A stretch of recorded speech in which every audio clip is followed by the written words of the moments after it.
Good morning and welcome to this special broadcast by the Hindustan Times. It's, of course, counting day for 4 states and 1 union territory. We're talking about West Bengal, about Assam, about Kerala, Tamil Nadu, and Puducherry. It is, of course, for me personally, one of the strangest elections I've covered. For one, I'm going live to you because we're in the midst of a deadly second wave of the pandemic. I'm going live to you from home. And I'll be joined by special guests, my colleagues, and others to ensure that we can make sense of this very, very strange election. Of course, a lot is at stake as well. If we speak about West Bengal, where Chief Minister Mamata Banerjee is trying to ensure that she comes back for a third term. And for the BJP, it's been an election in which they have put in everything. We've had the Prime Minister being campaigner in chief. We've had Home Minister Amit Shah spending long amounts of time there. We've had the BJP chief, JP Nadda, camping over there. So this is where they hope they can duplicate what they've done in Tripura as well.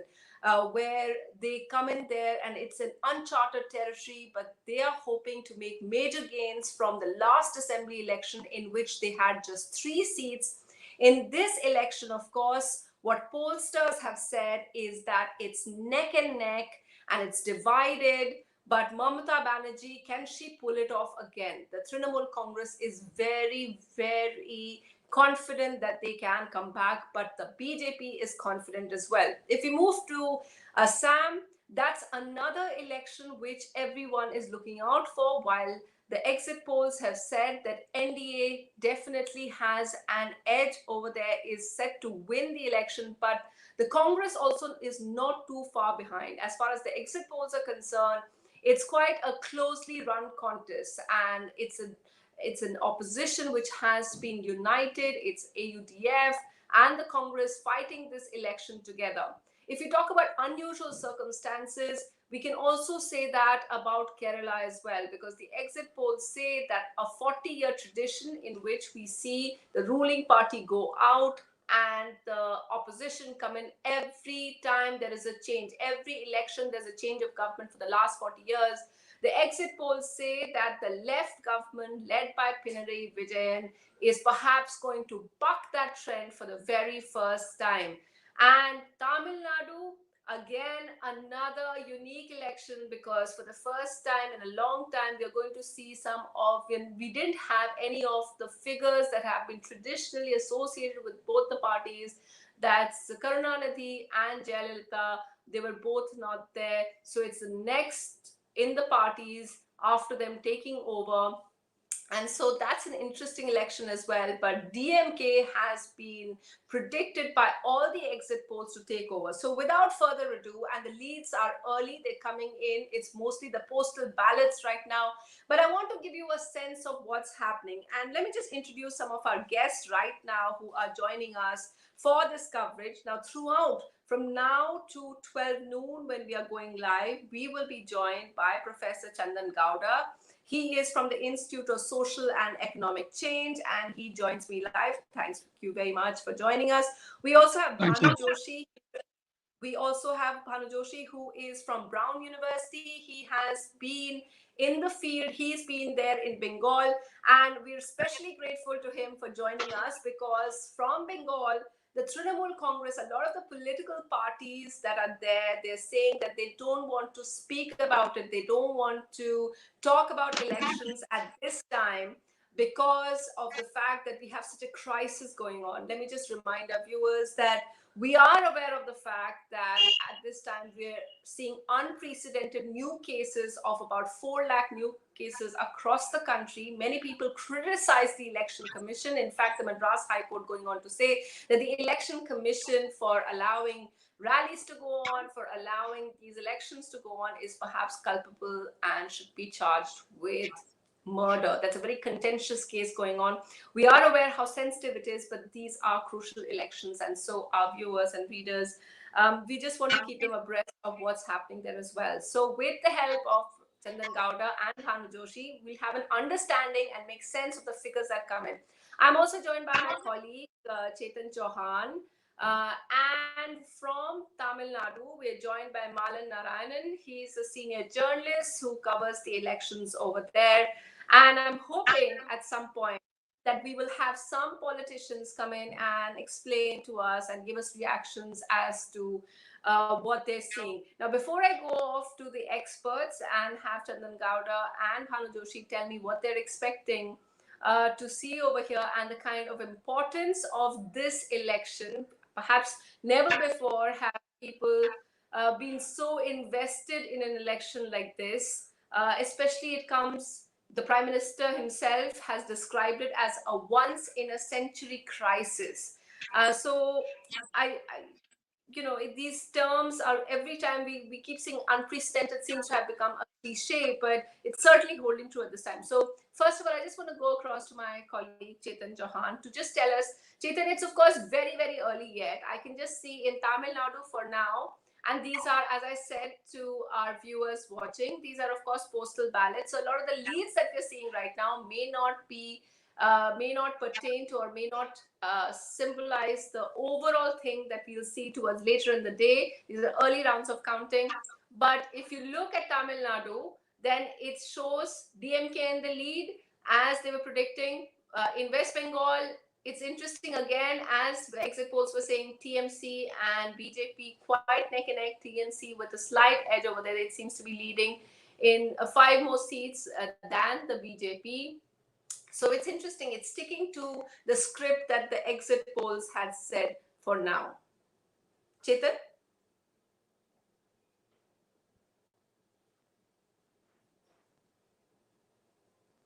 Chetan, you'll have to unmute yourself. I think you're still muted.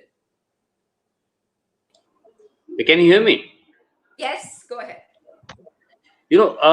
As you said, the exit poll predictions are as of now coming true.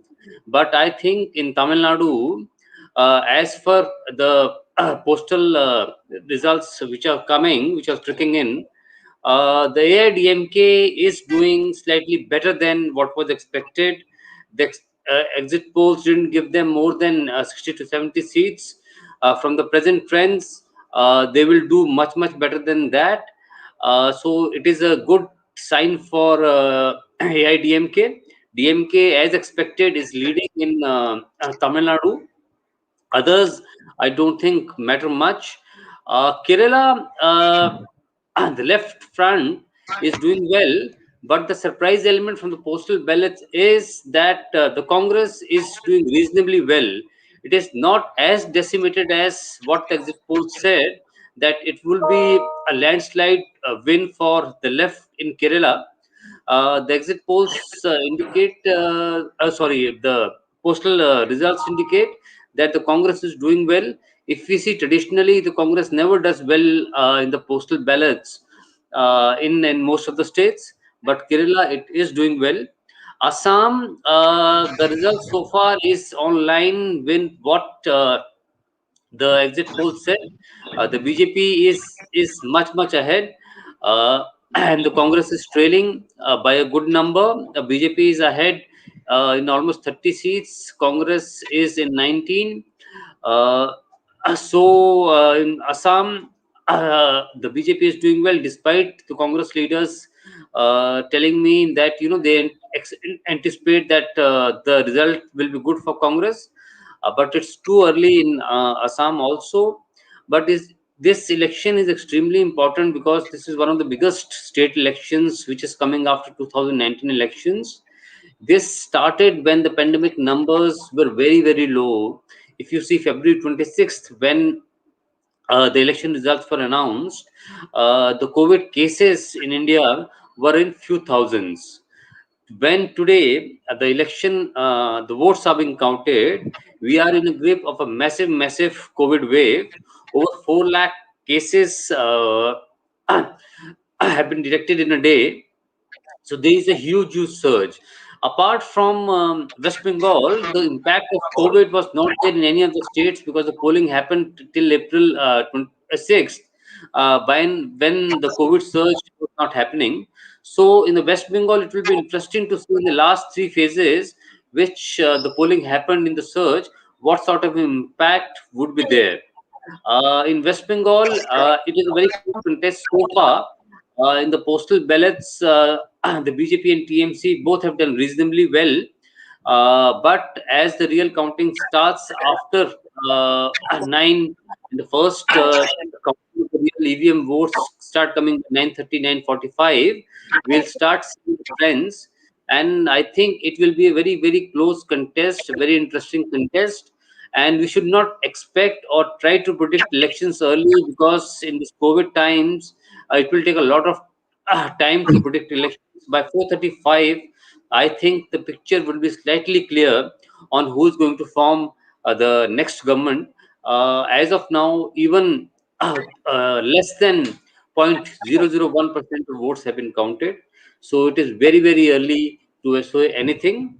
But it is a very interesting polls, and everyone is watching for West Bengal, because the investment made by BJP was huge. They were uh, on West Bengal since 2019 Right. elections, when they really did well, uh, and a large number of leaders Okay, Chetan. when there. I think there's More than some 100 your rallies, audio over there, Chetan. road shows were done by Guys, can you BJP sort out? leaders, Prime Minister Narendra Modi, Home Minister Amit Shah, JP Nadda, and others.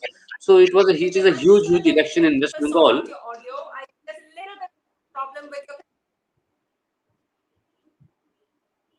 Yeah. Okay. I'm just going to sort out your audio connection with my let the tech sort that out. Before I'm told that Shivam Chabra of the BJP is also with us. Before we go to the political, some reactions over there, and the Congress's Ahmed Javed is also with us. I want to go Kandan Gowda, and as the academic, you and Bhanu are the academics in this discussion.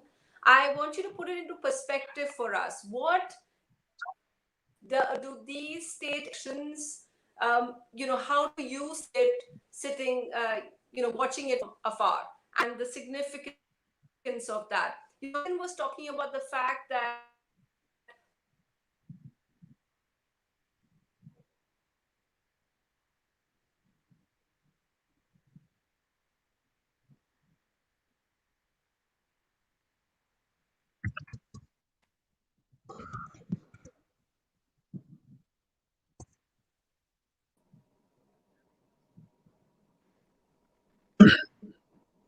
Chandan, please carry on. I couldn't Hi, hear this the is Aditi. question. Yeah. Yeah. Could you repeat what she said? I couldn't hear what she was saying. Sunetra is It back. got- Sorry. Yeah, please carry Yeah. on. Sunetra, very broad this is the observations. I problem mean, of trying to come there from home. Go ahead. yeah. Sitting down in the south or anywhere else in the country, I would think these elections seem like an important litmus test on the federal character of the country, because BJP is really trying to contest in states, in four of the states where it really doesn't have a big presence. I mean, Tamil Nadu, Kerala, and West Bengal. Assam and Puducherry are something else. So it's of great consequence how they're able to manage to perform in this election.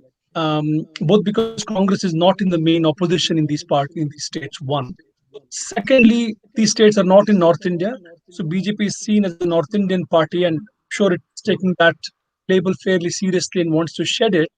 And it's important for it to expand its reach everywhere. And every state presents its unique challenges, and the party seems to be very determined in taking all of these challenges, in their own, you know, um, by their own specificity, and do what they can. So there's this a kind of determination with which they seem to have approached the elections, which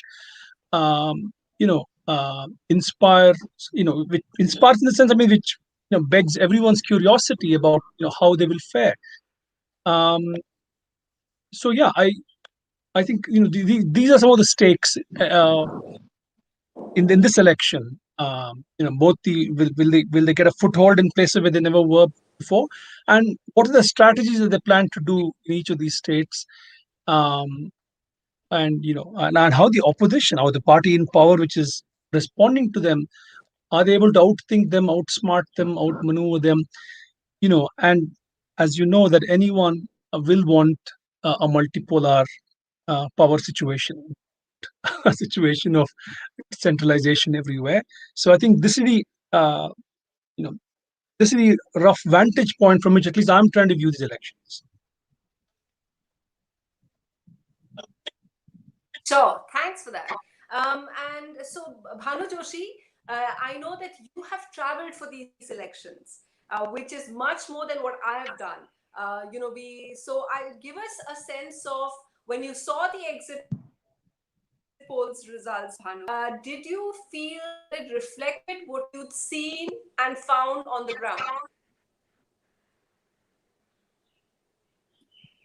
Yeah, thank you for the opportunity. So, of course, me and my colleagues have been traveling to the state elections, the elections which are due this year and next year as well. So, what I can definitely tell you is that before leaving Delhi, we weren't very sure of what the inherent logic of TMC's defense would be.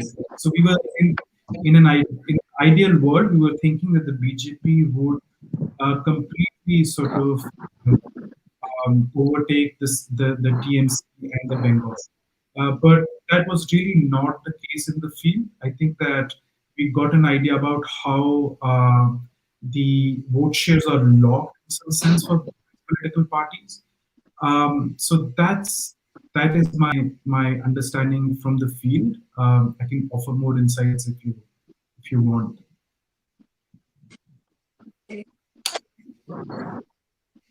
I do want to really. Okay. I also sure. Go ahead. Go ahead.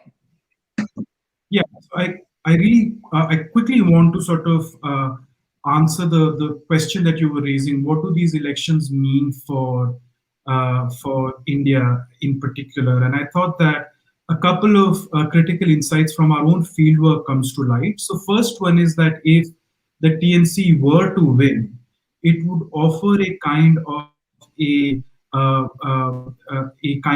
sort of template for opposition in India. I think that what we saw in Bengal and what we saw in Aam Aadmi Party's campaign in New Delhi, I think that we did see a very aggressive opposition, but the underlying theme of both these parties' campaign was a very individualized, distributive welfare state. I'm sure you must have read a lot about what Mamata Banerjee has done in terms of building a women-centric welfare state in Bengal. And also something very similar had happened in Delhi, where irrespective of where you live, you'd have access to something like a sewerage and water connections. So I think that if the TNC wins, we might be seeing a certain template for the opposition. On the BJP, I think that if the BJP wins Bengal, what is clear, number one, is that now we'd have three states in India: Jammu and Kashmir, Assam, and then West Bengal, which are the three most populous states in terms of Muslim population. So I think that what is very clear then is Muslims will become completely irrelevant to mass politics as we understand. And the second is that I want to sort of I want the viewers to understand that one big difference between the BJP and every other every political party in India, including the left, is that every party sort of believes in social determinism. I think Professor Gowda was also talking about it. We all think that there's an inherent logic to class that will stand against BJP, or caste, or religion, or region, and that these identities are determined. What the BJP certainly does not believe in is that these identities are sort of determined, and it sort of thinks that it recognizes that, like all identities, your political identity is constructed. And we're seeing that in Bengal, we're seeing that in Assam, where I've done some field work in 2016, but I know we've shared notes with other colleagues that these identities are being reconstructed by the BJP. So I think those are sort of the two broad insights out of these elections. I think you're raising Bhanu, I think you're raising such important points, and I want it's while we have it while Shivam Chabra with us, he's one of the key people in the youth wing of the BJP. So I want him to just respond to this.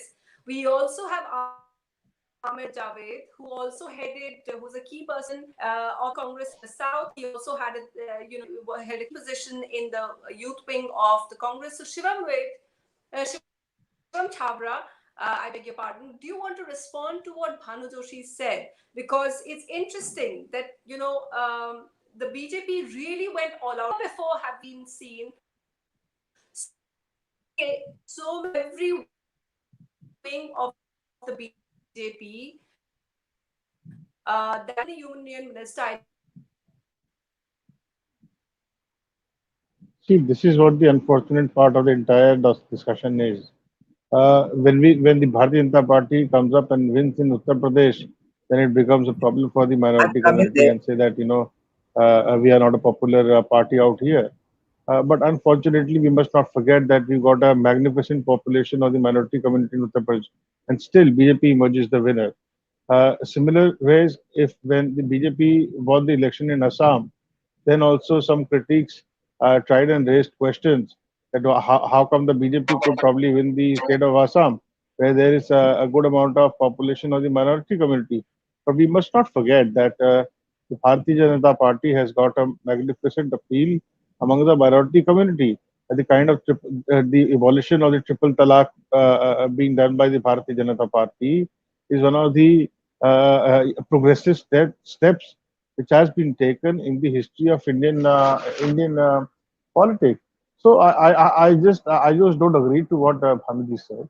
And apart from that, the kind of politics which takes place in West Bengal, I'm sorry, but I don't understand why your attention does not go to the idea where chanting Jai Shri Ram could be a problem to Mamata Banerjee. I mean, nobody for that matter came up and said that this is happening wrong. So this is also interesting. So if it is like minority appeasement and we are going to talk about only the Muslim community or the minority community for that matter, then it is again unfair to the majority community as well. So if we are talking of a welfare state, we have to ensure that the interests of the minority community are taken care of the way they have been taken. They have to be taken care of the majority community. So Bharatiya Janata Party believe in Sabka Saath and Sabka Vikas, and we practice the same. I mean, all the policies, all the everything. I think all the progressive schemes which the Bharatiya Janata Party has got, it has got nothing to do with religion. It But is for the Shiva, I masses. just It is come for in the there. people of I just it is for the people of this country. Unfortunately. which is fair. Your point is well taken. But please understand that I ask a very simple question. How many seats do you see? Right now we are seeing it is too close a contest in Bengal. That's what we are hearing. That's what we are seeing. The exit poll said that it's going to be a very very tight contest. What are you expecting a nail biting finish? Are you expecting to chew up all your nails by the end of the day today? Because this is going to be a long Sunday, Shivam. This is not going to. This is not going to. Its initial trends show that it's neck to neck. So, despite whatever you're saying, and despite Amit Shah's claims that you're going to get a clean majority, it seems Mamata Banerjee is not out at all. No, I do agree. I do agree because see, a lot of different point of views could definitely come into play because West Bengal is definitely not a Bharatiya Janata Party, let us say a traditional bastion as people say, but the kind of support we got to the Bharatiya Janata Party candidates during the Lok Sabha elections, we are hopeful, and I think the initial trends do show that we have got our ground covered nicely and I'm hopeful that we are going to definitely form the next government in West Bengal. Bhanu Joshi, do you agree with that? Do you agree with that assessment? What is it that you saw on the ground? So I think someone like Shivam definitely has his ear on the ground, and I'm sure they're getting important insights from the field much better than what I am. So we did fieldwork only in 6 districts. And I can completely attest to the fact that I won't be surprised if the BJP does much better than what they have in the past. I won't be surprised if the TMC manages to hold fort with about 40% of their vote share.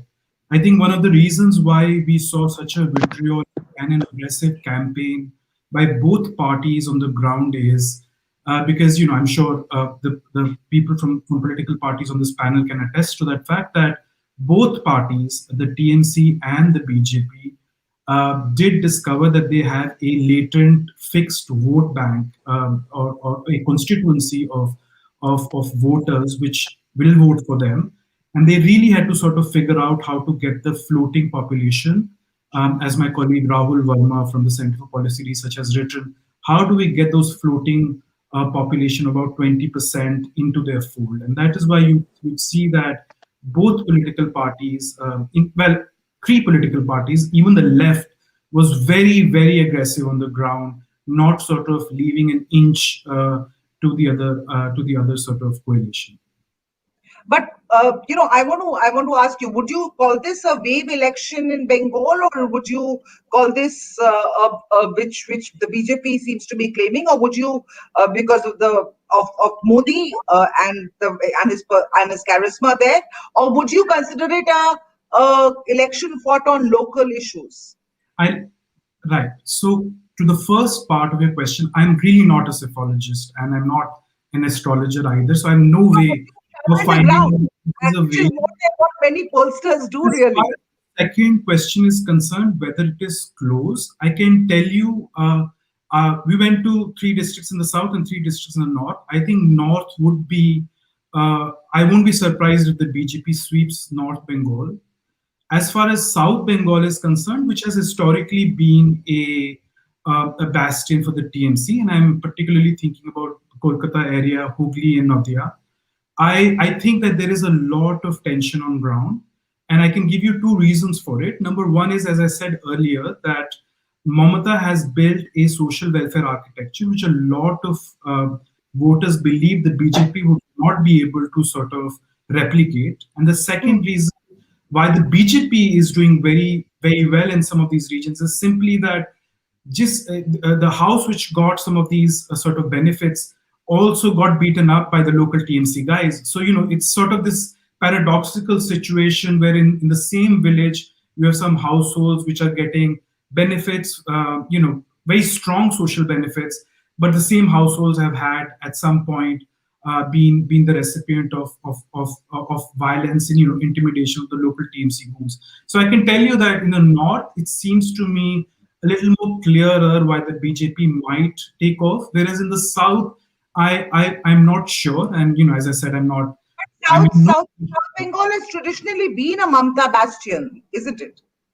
So that's true for Greater Kolkata region. So if you go back to, let's say, 2011 and 2016 as well, even within in the last 37 odd years of the left, Mamata was able to withhold her Greater Kolkata region area, right? Okay. So yeah, sorry. Sorry.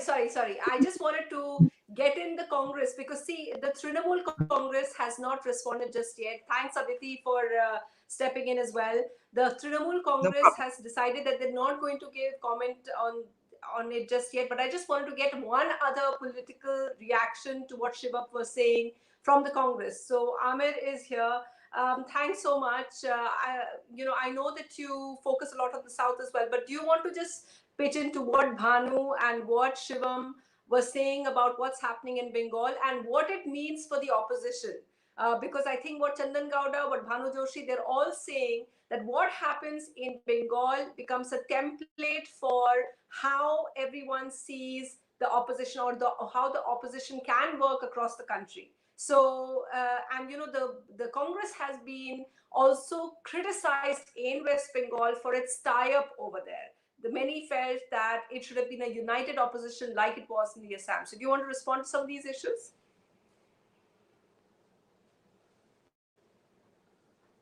Amen? I think I mean, you have to Well, unmute yourself. first of all, Yeah. thank you for having me over. I could not listen to what Mr. Bhanu spoke because there was some kind of an audio issue happening. But when it comes to your statement on BJP result showcasing BJP as I mean will TMC win or BJP win? I mean that I just didn't have that audio clarity. But what I can say just now is that BJP took it to their heart and they try to leave no stone unturned, and they didn't mind the COVID pandemic situation. They didn't care for anything else. They did whatever it took. They poached TMC leaders, they poached various other party leaders, and they were very, very desperate to come and mark the presence here. And that showed very evidently by the way both the Honorable Prime Minister and the Home Minister were campaigning throughout. So I'm quite sure that the desperation which overlooked the lives of people in West Bengal also indicates that they would do whatever it takes to hold fort. I mean, to get inside there. But I think uh, they're already, as the early trends show, they're not in the position to enter the fort just now. Okay, early trends. Let's just remind our viewers. I can't hear you. What those. You can't hear me. I'll ask Tech to sort that out. I just wanted to just point out what those early trends are. If you look at Tamil Nadu, we have leads now for 143 out of 234 seats. DMK leading over there, but only by about 10 seats. So it's interesting, but as Chetan has told us right in the beginning, that we shouldn't go by the fact these are very, very early right now, and it could be just postal ballots. So is it going to be as close as that right now as we're seeing, or are we going to see a complete sweep and the DMK sweeping into power as the exit poll said? So let me just go to my guest there in Tamil Nadu, Malan Narayanan, who is a senior journalist. He should be there. How do you expect things to go? And of course, as I was I saying think right they in are the very beginning, early trends, and the postal ballots yeah, have just opened up. sure, Magar, I'm very certain that amongst the 5 states that we're counting today, yeah. Tamil Nadu is the most clear election that we have. The result of Tamil Yeah, Nadu are the most I actually directed obvious that question results to that Mr. we have, and I Narayanan. think that DMK will quite evidently sweep there. Yeah. Okay. I Okay, can actually I directed answer? that question to Mr. Narayanan. Yeah, go ahead, Mr. Narayanan. Yeah. Yes, what is happening in Tamil Nadu is it is surprising all pollsters and predictions. Exit polls may go for a toss. The news is DMK is leading, but ADMK is not failing. The gaps are coming closer. In Tamil Nadu, already EVM countings have started. And Tamil Nadu may be for a surprise at late hours. Because what has happened in 2016, many opinion polls and exit polls predicted DMK coming back to power. But at the end of the day, it was ADMK. It may repeat this time or it may not. But whatever happens, the gap between the ruling party and the opposition will be very less. The numbers will be very less, and that's going to be interesting. And because the challenges before the new government in Tamil Nadu is immense. On one side, Tamil Nadu is almost bankrupt in the sense they don't have enough money in the coffers, and COVID is threatening. And what is it they are going to do? They have not announced lockdown yet. And in case if there is going to be a lockdown, how the new government is going to handle that situation is to be seen. And what is now apparent is DMK is doing well, but not its allies. Particularly, Congress is leading in only one seat. They contested around some 25 seats. And what is surprising is Yes. BJP is leading in one seat, and it was predicted that BJP will not get a single seat in Tamil Nadu. So the situation is quite dicey. It is very too early to make predictions. It may go either way, but whatever the way it goes, the difference between the ruling party and the opposition will be very thin, and that is going to make the political situation exciting. At the same time, political stability, it will put political stability on questions. BJP has no stakes in Tamil Nadu, so they will not play the game that they have played in other states like Manipur or Goa or Karnataka. So I don't think they will try to unseat a popular government in case if DMK gets into power. But DMK will not be able to go on all out on what they wanted to do if the opposition is going to be a strong one. So they have to wait and see. A quick question. One of the things that you mentioned is that things DMK is also not losing as people expected them to. Can you point out, because a lot was written about it, can you point to and talk a little bit about the role that the chief minister played? He had a really tough job in his hands. That's taking care, taking forward or handling things after the death of Jayalalitha. So talk about it. Many people expected him to fail completely, but he surprised many, didn't he? So how did that happen? Talk about that. Yes, when he became the chief minister, he was an accidental chief minister. Like Manmohan Singh becoming the prime minister, like an accidental prime minister, he was an accidental chief minister. But what has happened, if you strictly measure, he was ruling there for less than 2 years. Until 2019 parliament election, there was a threat for him for his seat within the party and from outside the party. The AIUDF that you are seeing today is broken AIUDF. It was not the same AIUDF that was in Jayalalitha's time.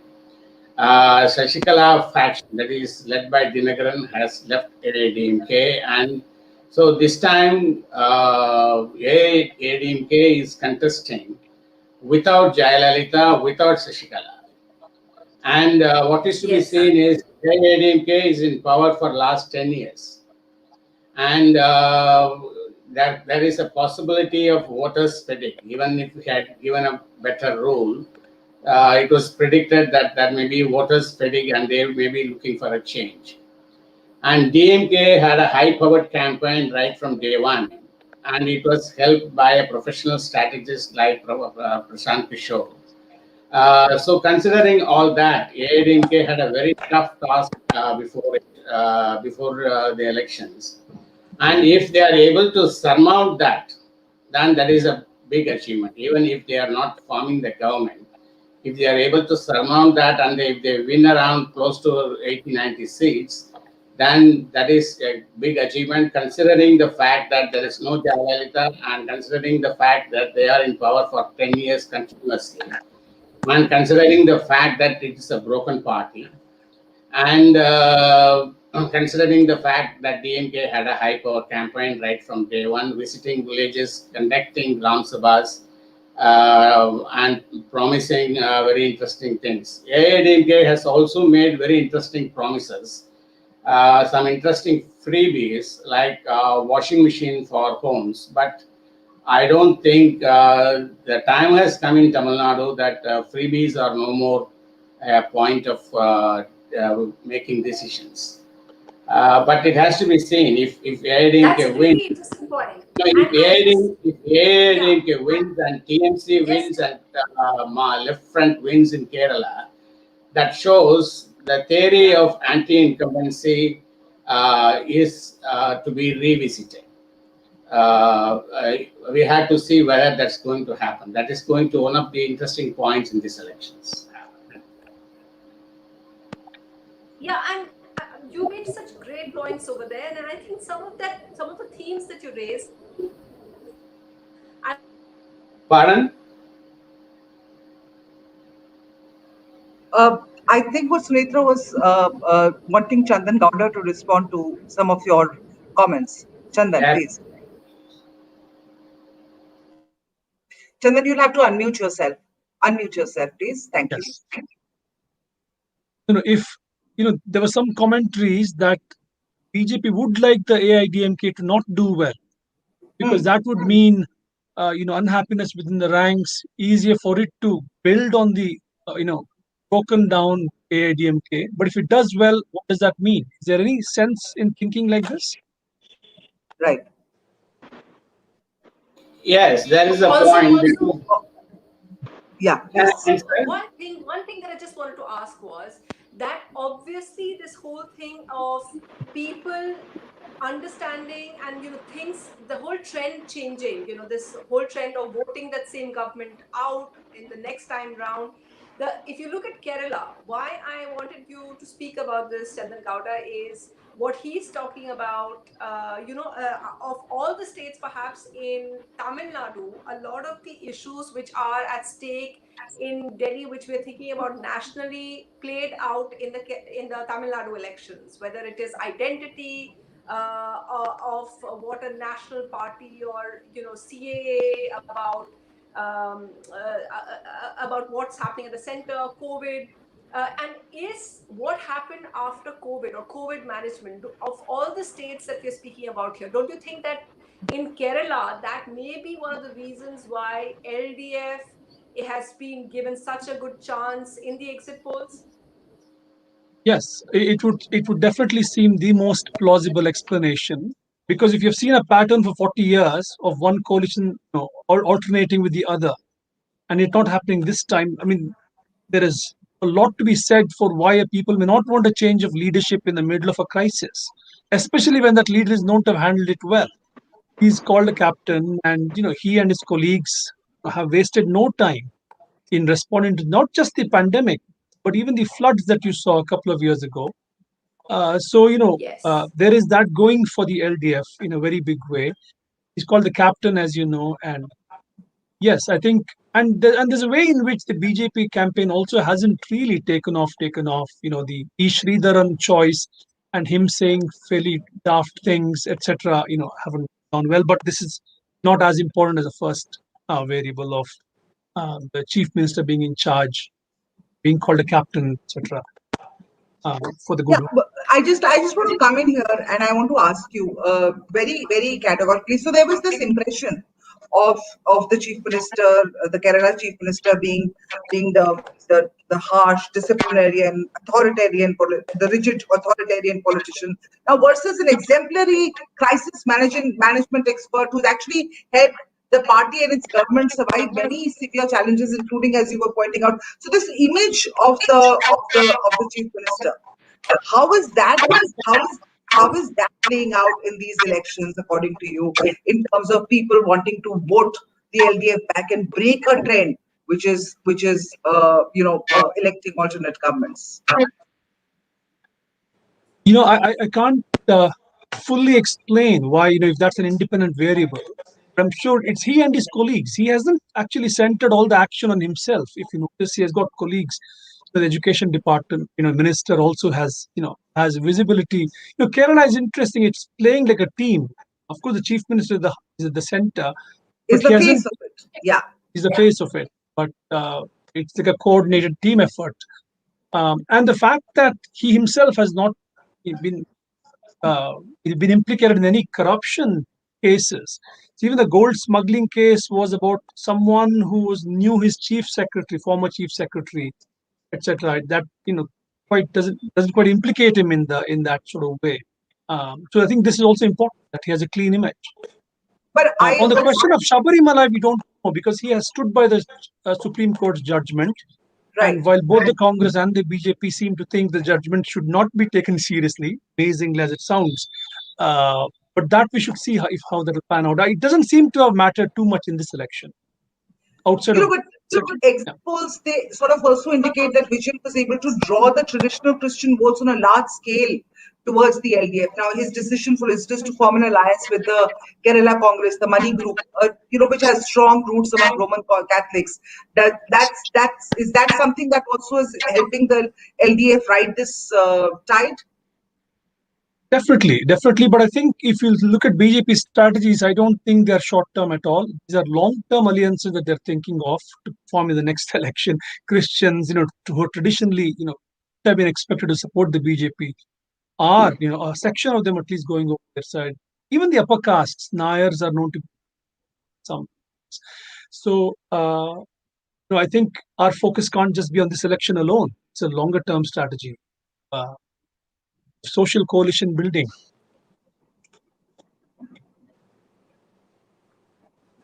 So Shivam, do you want to respond to a lot of what's been said about the BJP, about the overall thing? And I think that we're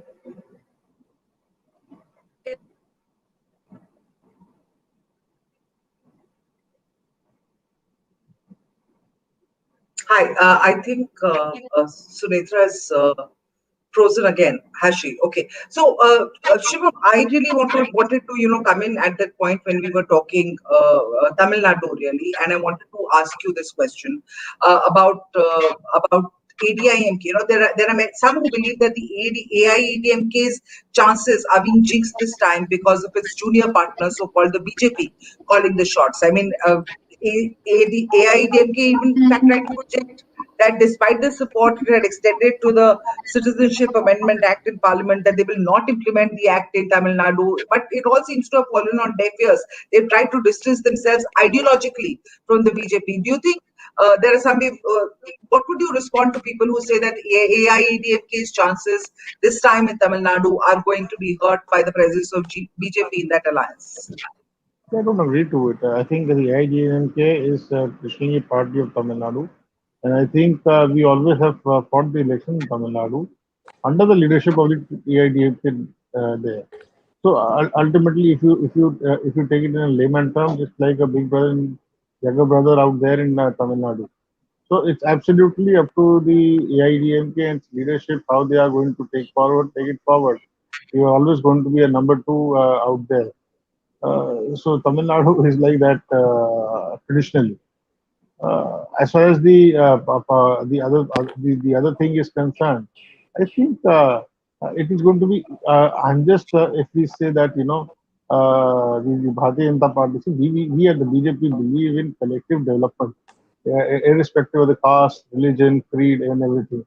But unfortunately, the kind of tag which has been snapped at us is always a very very majoritarian kind of a thing, which is unfortunate. But I think the kind of support the Bharatiya Janata Party has got across from all the sections of society, and I think it is, and it is not about me saying this, Aditi. It is not about me saying this. I think it is the evidence of the fact is that the kind of support the Prime Minister Modi's leadership has got, the kind of support the Prime Minister Modi's development politics is concerned, have got in the just concluded the Lok Sabha elections a year and a half back. Uh, But But it has I want to actually got stop all you. the political pundits back on the back There. foot. I want to stop you there, Shiva. I will get in Ahmed, but I think Mr. Narayanan wants to leave because he has another appointment. So I want to direct this question to Mr. Narayanan. Sir, what do you think? Do you believe what Shivam is saying, that there is a BJP? BJP is not going to hurt the chances of the AIDMK instead bolster it, because Stalin does not clearly seem to think so. Stalin, in fact, has gone all out trying to make a case that that the BJP's if you elect if you elect the AIDMK candidate, you will actually be electing a BJP MLA. So BJP's presence on the AIDMK alliance, impact on minority votes. I'd like you to come in on that, but I think we have lost him, or is he back with us? Can the producers please confirm? I think no, I think we've lost him. Amir, you want to come in on that? Amir Javed? Amir, can you hear me? Yeah, just unmute yourself. Yeah, just unmute yourself and talk. Yes, you unmuted yourself. Now, please respond to that. Talk. Yeah. Well, first of all, I really I really appreciate. Yes, you unmuted yourself. Now, please respond to that. Talk. Yeah. Well, first of all, I really appreciate my co-panelist, Mr. Shivam Chabra, the way he's trying to portray BJP out clean and saying that they don't do uh, religious and other politics on the same line. In fact, I really wish the leadership in the center and the respective states where they're in power would actually follow what he's saying. But it's very evident from the past that BJP has only done politics on religion and Hindutva, and they only have been doing politics on Mandir Masjid. They had they not wasted their time on this, probably you would have had better healthcare. We had a year in hand, but we were more interested in which mandir But we are opening, which masjid Amit, we are let's shutting, also, or which Amit, church we are let's, shutting. That's very unfortunate for us that we had to deal with all of this. But what he's saying about the younger brother and the elder brother in Tamil Nadu is very. I agree with him. BJP is the younger brother there, but it's a very naughty younger brother. So that's the reason why people like Mr. Stalin and the other people who've campaigned very vigorously, saying that they will probably come in and cause havoc in the state, which is happening in the northern part of the country.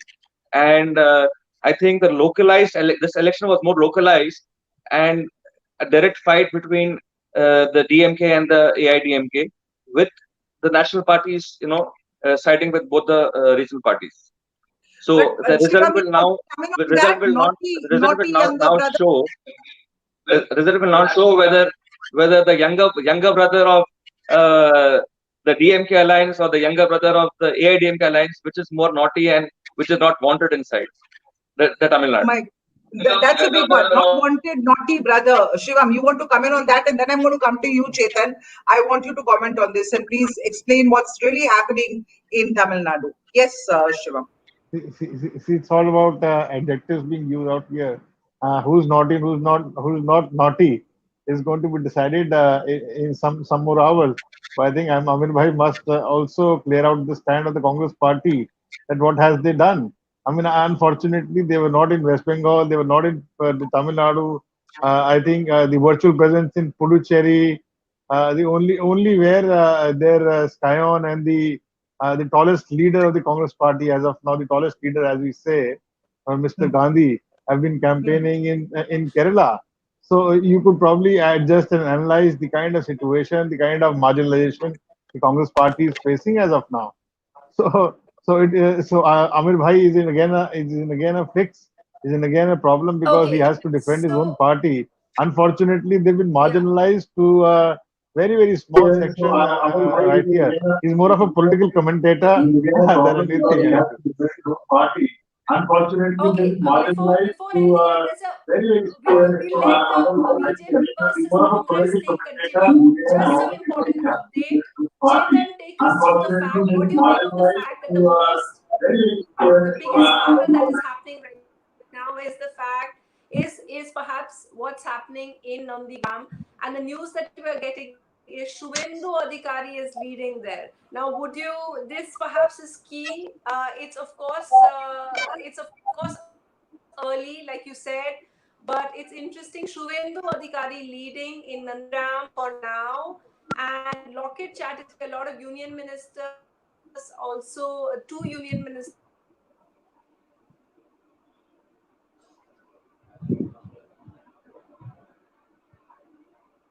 What sorry, let me come in there. Let me come in there. Nandigram. So what's happening in Nandigram? Sunitra was just trying to say the Suvendu Adhikari seems to be leading there. She's widening the lead against Mamata Banerjee to 3,000 votes. Last we checked. What's really happening there? And I want Chetan to take us through what's really happening in Nandigram, because that is really the most watched and the most keenly awaited contest in West Bengal. Really, Mamata Banerjee versus her prodigy turned adversary, Suvendu Adhikari. Yeah, Aditi, the news coming from Nandigram shows that Mamata Banerjee is trailing, but it also depends in which part of Nandigram the votes have been counted.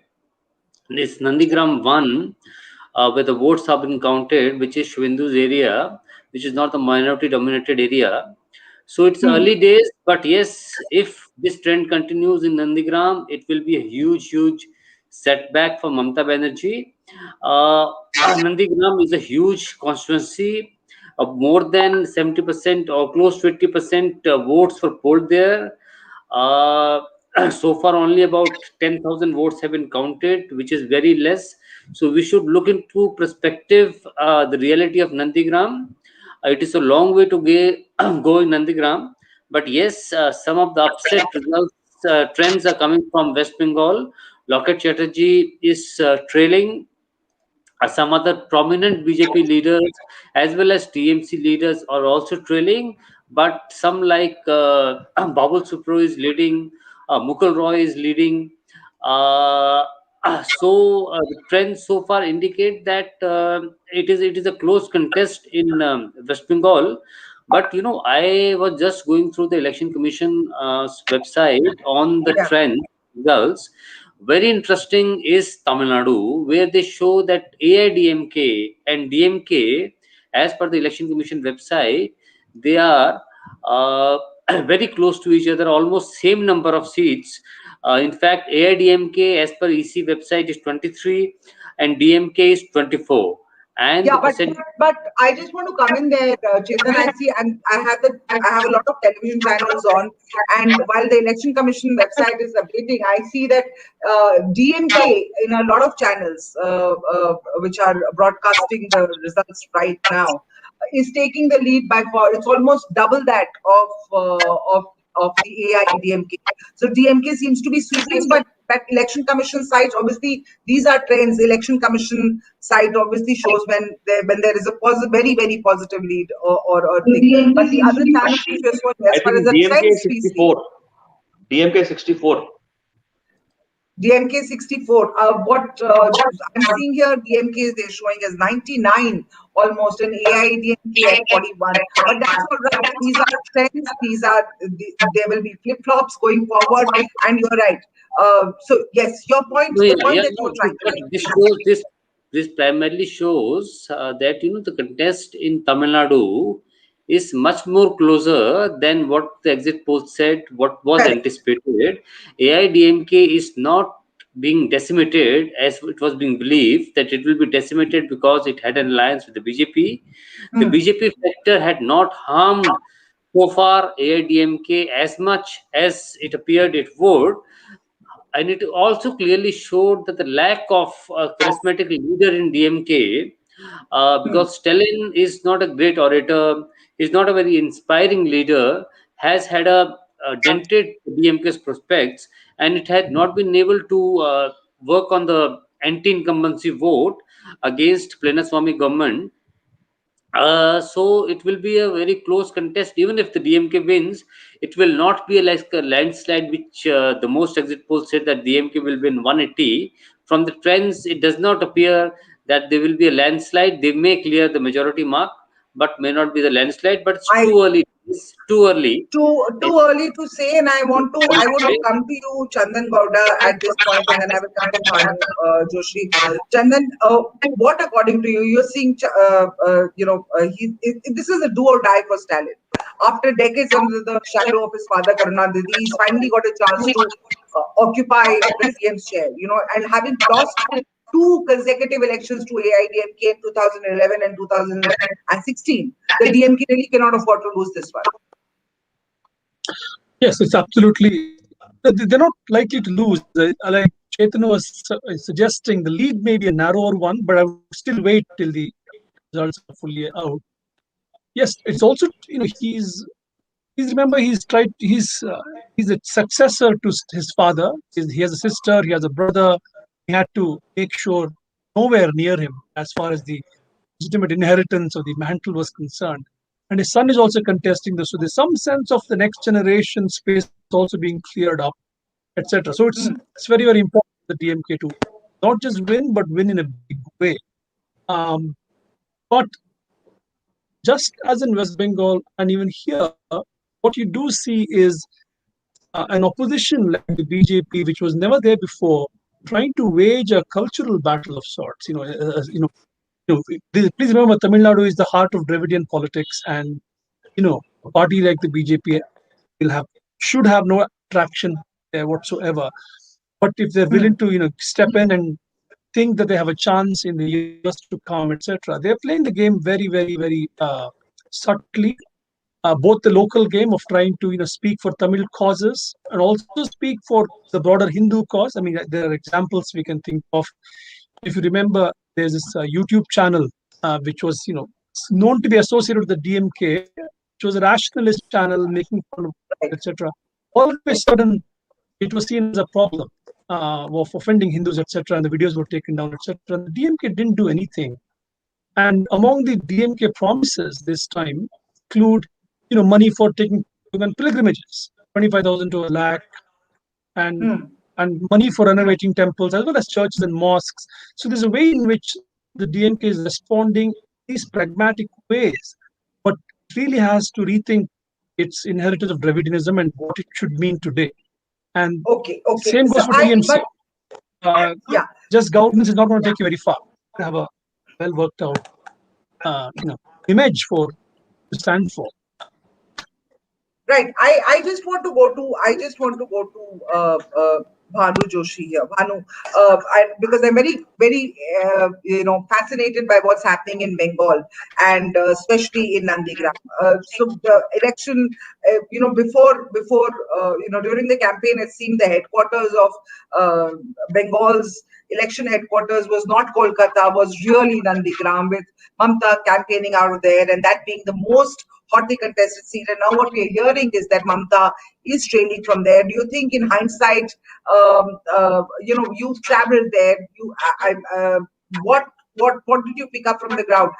Do you see a Mamata win from Nandigram? So I did not go to Nandigram. Okay, my bad. I thought that you had, but yeah. But what is your sense of what's happening on the ground there? Because Mamata dished her seat in Bhawanipura and actually contested from here to sort of make a point about her friend turned adversary. So I can offer you three insights right now. So number one, I just want to sort of update on what is the situation right now at 10 a.m. And essentially, I'm looking at two sources right now. So I'm looking at the ECI's website, and I'm also looking at a news channel's website on the spatial distribution of political parties.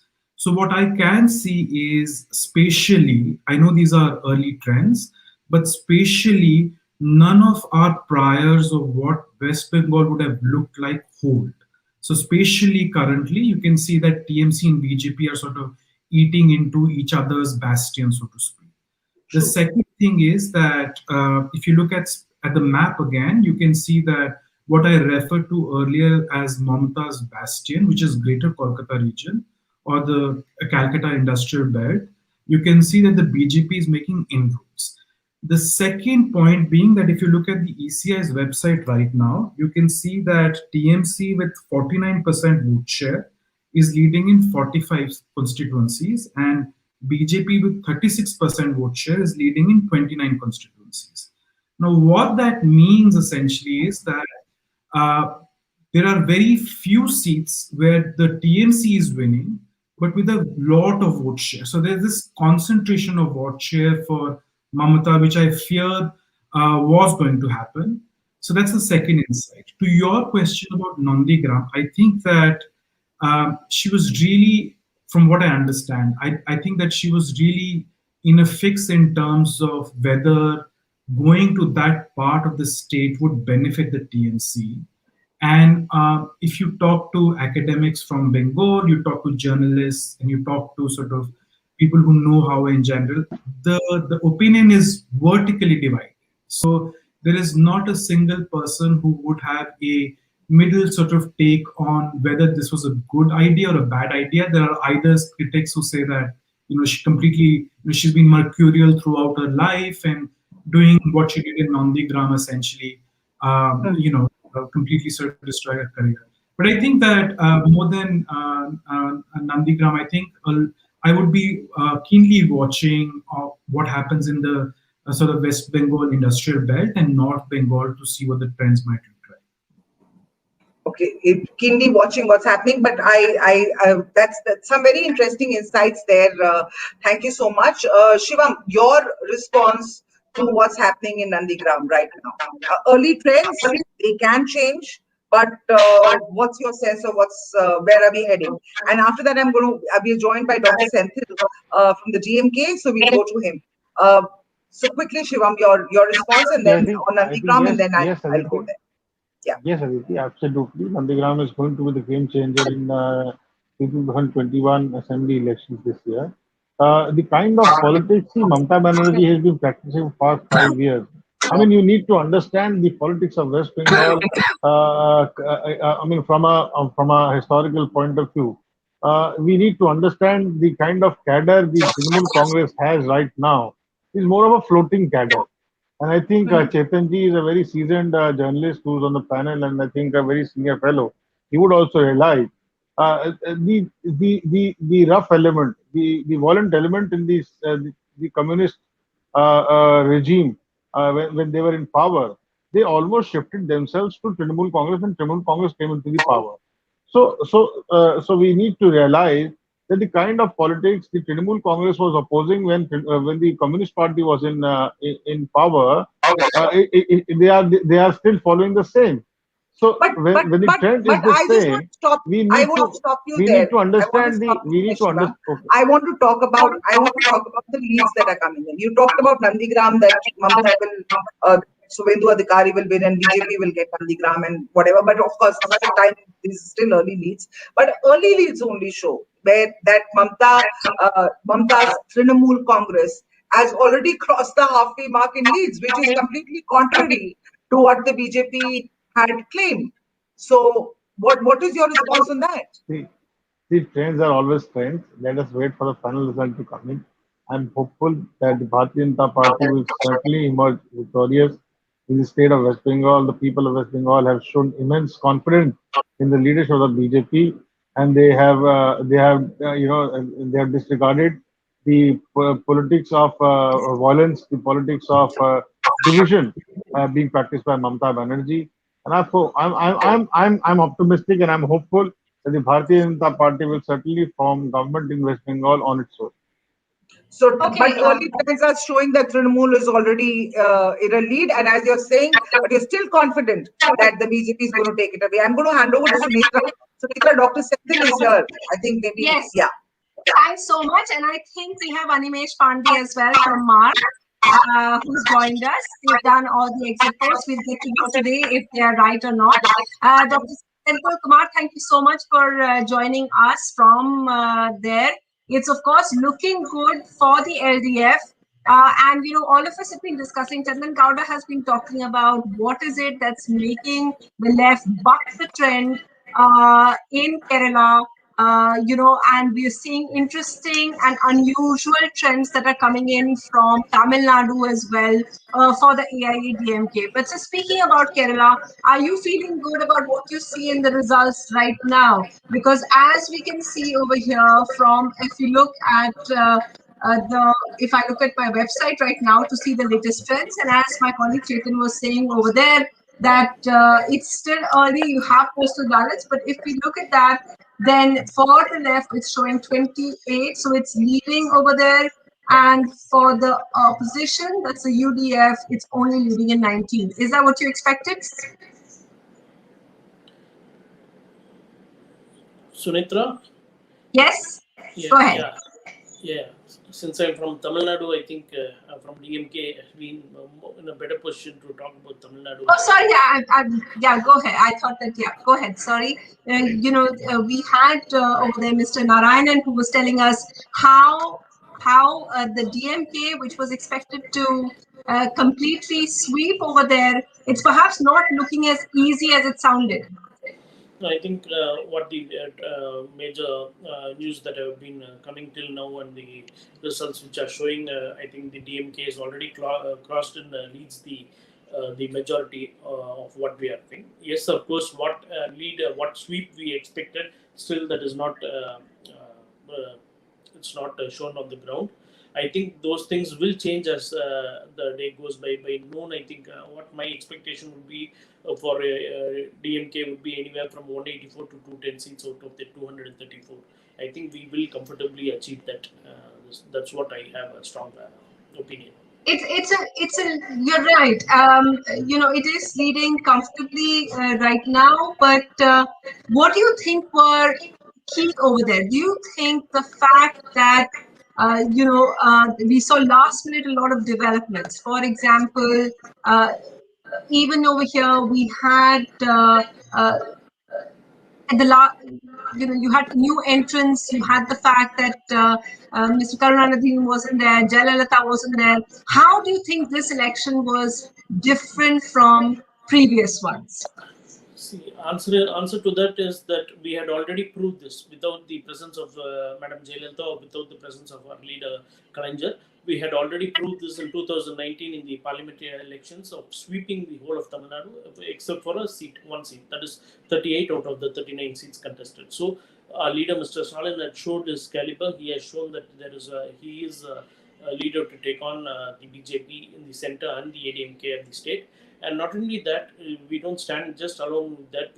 When you come to the local body elections, which was not conducted for a very long time, and then when the ruling party was the ADMK, we still managed to get 60% of the votes in the local body election, where the elections were held only for the villages, not for the towns or the corporations. So he has proved himself again over there when the ruling party was there. And another one bigger factor is that in the 2019 by-elections, out of the 22 seats contested, which were held by the ADMK, Mr. Stalin was able to get 13 seats from the basket of the ADMK over there. So he has proved his caliber, he has proved his thing. People have started accepting him as the leader. Coalition partners have strong respect for him, and he has proved himself. Did the Congress has been criticized from time to time. Amir is there. The Congress has been criticized from time to time of being kind of inconsequential in states and losing its influence.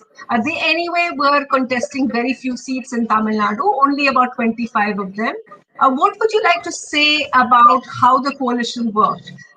It's of course early time just yet, but many felt in other states, for example, after the Bihar elections, we saw the RJD say that the Congress pulled them down. What would you say happened with the alliance here in Tamil Nadu?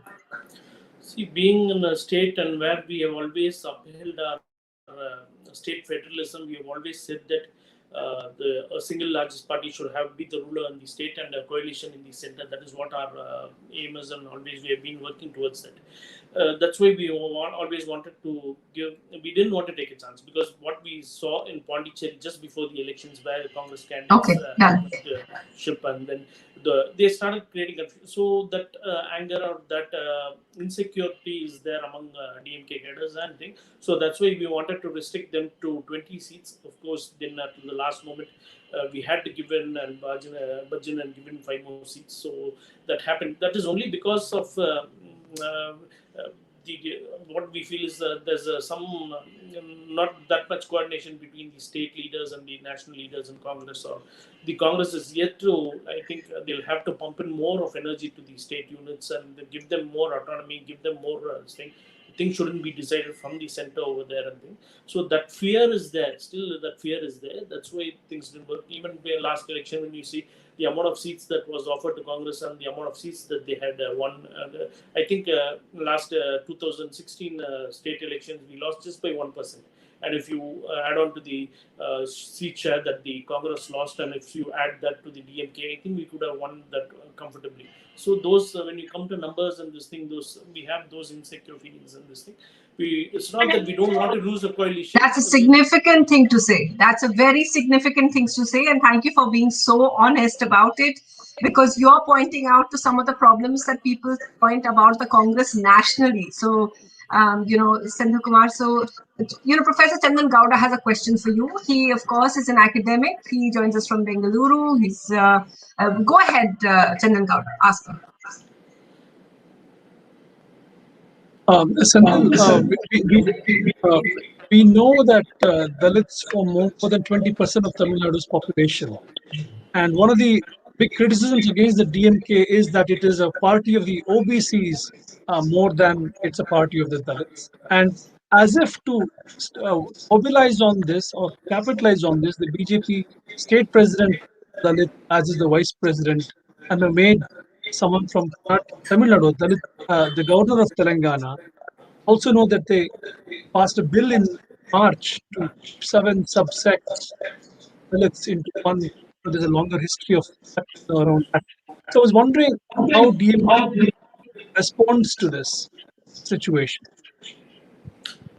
See, the way that BJP is trying to go into each state, they have one strategy. So in Tamil Nadu, they had tried many strategies. They had leaders from the so-called forward caste before, and then it didn't work out. There was a big disconnect between the cadres and the leaders.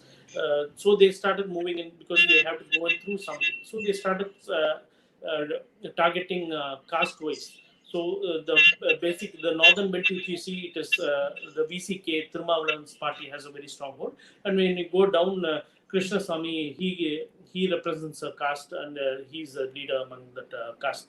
So they want to give in Coimbatore, the west of Tamil Nadu, if you see, where the party president, state president Murugan is there, his caste is the dominant caste over there.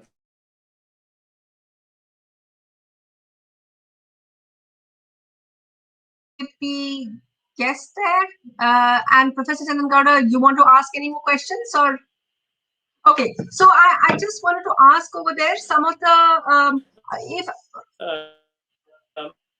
sorry, Central Kumar, can you hear me?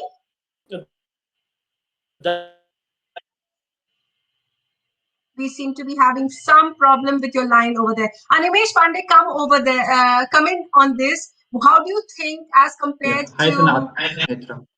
Hi. According to what you were one of those who gave a decisive kind of, you said in Bengal, Mamata Banerjee will do well. A lot of people said it's divided. I think your exit poll is the one which said definite win for Mamata Banerjee. And that's the one that Trinamool Congress is hanging on to as well. Now, looking at the results till now, and I'll just tell our viewers who are joining us exactly what Hindustan Times is showing right now. It is also showing, and of course it's early yet, it's showing a 20-seat lead for the TMC. It's showing it's leading in 77. The BJP, according to it, is leading in 55. So you want to just talk about the updates and what the results are showing till now?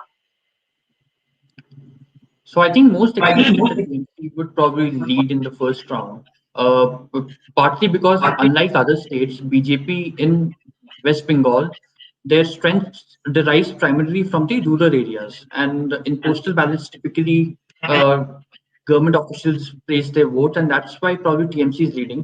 Nonetheless, overall, since being a pollster and we wanted to give a decisive mandate, we did not want to give something indecisive. Otherwise, what's the point of being predicting an election? So we do feel that TMC is expected to lead in this election, and the key vote group is the women's vote, where both BJP and Prime Minister Modi, as well as Trinamool Congress and Mamata Banerjee, have made concerted efforts to attract that vote. In our estimate and in our surveys, we feel that probably the Hindu women vote, especially, will lean marginally towards TMC, and that's why it's expected to win the elections. By the vote share margin between the two parties will be minimal, but the seat difference should be about 20-25 seats at least. And regarding one question, I think Aditi had asked on Nandigram, so as to why Mamata is lagging behind. So Nandigram is essentially two blocks, Nandigram 1 and Nandigram 2. Nandigram 2 is the block which is predominantly Hindu, and that is where everybody has predicted that Suvendu Adhikari is expected to lead, and this is the block which is coming up in the initial rounds of voting.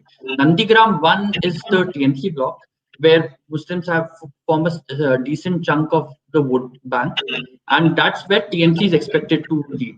Now, what lead Shivendu will get from Block 2 and what lead Mamata will get from Block 1 will decide the overall seat as to who is going to win. So it is going to be a close seat, but that's how the dynamics is. Okay, and I wanted to take that to Bhanu Joshi. Bhanu, I heard you talking about Nilanjan earlier. Nilanjan, in a piece that he wrote for the Hindustan Times, was talking about the women's vote. Now, what I find interesting and what I want you to comment on, and I wish that Shivam was back there, I think Shivam has just logged off for a bit, is the fact that do you think there is a particular, like you were saying, the template, West Bengal will set a template. So it's an interesting thing where BJP counts on the women's vote across the country, but perhaps in Bengal, they can't do so. That stays with Mamata Banerjee. Now, is it because of the fact that we have a woman chief minister, and that's why? Is it as obvious as that, or is there much more to it? Is it much more nuanced? So, I mean, that to me is one of the most interesting aspects of this election. And, Neelan and I and all the guys have been in this field for the last 5-6 years. I think that most states in India, it would be fair to say that most states in India do offer some form of distribution of benefits in terms of, say, cash, in terms of cycles, or in terms of scholarships to women household heads. But again, Bengal is unique in some sense, from Kanyashri to cycle to a bunch of other schemes that Mamata has offered. It has almost created a connect between the leader and the women population, where what some scholars would almost say that women. So it's almost like women are being seen as an ethnicity which sort of have direct advantage with what Mamata does. So two insights which I think are critical here. First, of course, is that uh, even in 2016, I remember writing this that in rural Bengal, a woman told us that only have Mamata Banerjee to be had, and in 2021 in rural Hubli, a woman, there was considerable sort of difference within the household. Women said that all of us have Mamata in us. So you see very sort of strong comments for and strong reactions when it comes to Mamata. The second part emphasizes, so what might the difference women leaders in BJP need to do? So we have three past data points. One is the CSP survey. One is, I think, Access My India, and third is the ETG survey, which has just come out. Now, all these three surveys point that there might be a 3 percentage point difference between women and men Hindu household voting for TMC. So I think that's sort of what the past trends have looked like. I won't be surprised if there is intra-household variation, which is to say that the male members of the households are voting differently from women household members. And if we take 3% as the conservative number, or at least 3%, it might sort of be critical in certain constituencies. I would have liked Shivam to comment on this, but because we have Dr. Senthil Kumar, who I know has to go in a short while, I just want to take that particular question also to him about the women's vote. That seems to be the key in every state election, or even the Lok Sabha elections. So do you think, how did DMK play to that? We saw Mamata Banerjee perhaps very successfully turning it to her advantage, even though Narendra Modi and the BJP have been counting on the women's vote. Since we saw it in 2017 UP election, we saw in 2019, we saw it in Bihar most recently, very, very significantly, a kind of vote bank which the BJP has wooed. And we've seen many other political parties in Bihar, for example, Nitish Kumar wooing and Mamata Banerjee now really targeting. So how did this play out in Tamil Nadu, Senthil Kumar? Yes. In Tamil Nadu, if you take DMK has always been in a progressive way for inclusion of women, both in politics as well as in social justice. If you remember, DMK was the first party to have equal distribution of the property rights for women, which was made into a law around 37 years back, which other states have been following just a few years back, 3 to 4 years back. So we have empowered women right from the beginning. We have given them the 50% reservations of contesting in local body elections, which has again empowered women. Then this election, if you take, our leader went around addressing only women groups, especially the self-help groups, the NGOs who run the self-help groups, and he conducted this massive Grama Sabha throughout Tamil Nadu of taking only women participants and addressing to them and answering to their questions and having a consultative process. Because whatever matters, it's the women voters who decide upon the family, who are the caretakers of the family, and they were the ones who were affected the most during the 6-month lockdown in Tamil Nadu during the first wave of Corona, where all the shops were shut down, their household mates couldn't go for a job, and the government didn't give them any sort of incentive. But then they had offered them 2,500 rupees for Pongal. So they know that when they were in distress and when they wanted the government which they have elected to help them the most when they are in distress, the government let them down. And just before elections, they are owing them with cash for votes, which is indirectly during this Pongal, which was distributed in the ration shops and the public distribution system. So they. And while you are here, let me just announce to everyone that DMK has crossed the halfway mark in Tamil Nadu, BJP in Assam in early leads. So this is the latest news coming in from the polls and the counting right now. So it seems that the exit polls, thankfully, fortunately for you, Senthil Kumar, have proved to be right, and it seems that they're right also for Assam. The only perhaps what's the kind of mystery is what's going to happen in West Bengal. Is the lead that we're seeing with Shubham Ganguly. He's joining us talking about West Bengal. Shubham Ganguly, he is from the TMC. He's going to be speaking to us in just a bit to give us an idea of what's happening there. But before I come to you, Shubham, I just want Shivam Chhabra. I beg your pardon. Obviously, I'm going on calling you Shivam Chhabra of the BJP. Just respond to what Sanjay Kumar has said and respond to what Bhanu Joshi has said as well. Why is it? And are you aware of this? Is the BJP aware of the fact that in certain places where the chief minister has made targeted kind of an effort at the women votes, the BJP, do you recognize the fact that the BJP has not been able to crack the women's vote in Bengal? I don't agree to what Dr. Senthil said, and I think what Bhuvanji said. I think the mass appeal of the Prime Minister and the leadership of Bengal regarding the development politics is concerned, I think definitely has made a mark in the women household. The kind of schemes the BJP government is running, the Ujjwala scheme, which is actually reached down to the every rural belt of this country, is certainly going to pay us in a better way than expected. So, absolutely not. I think I feel that the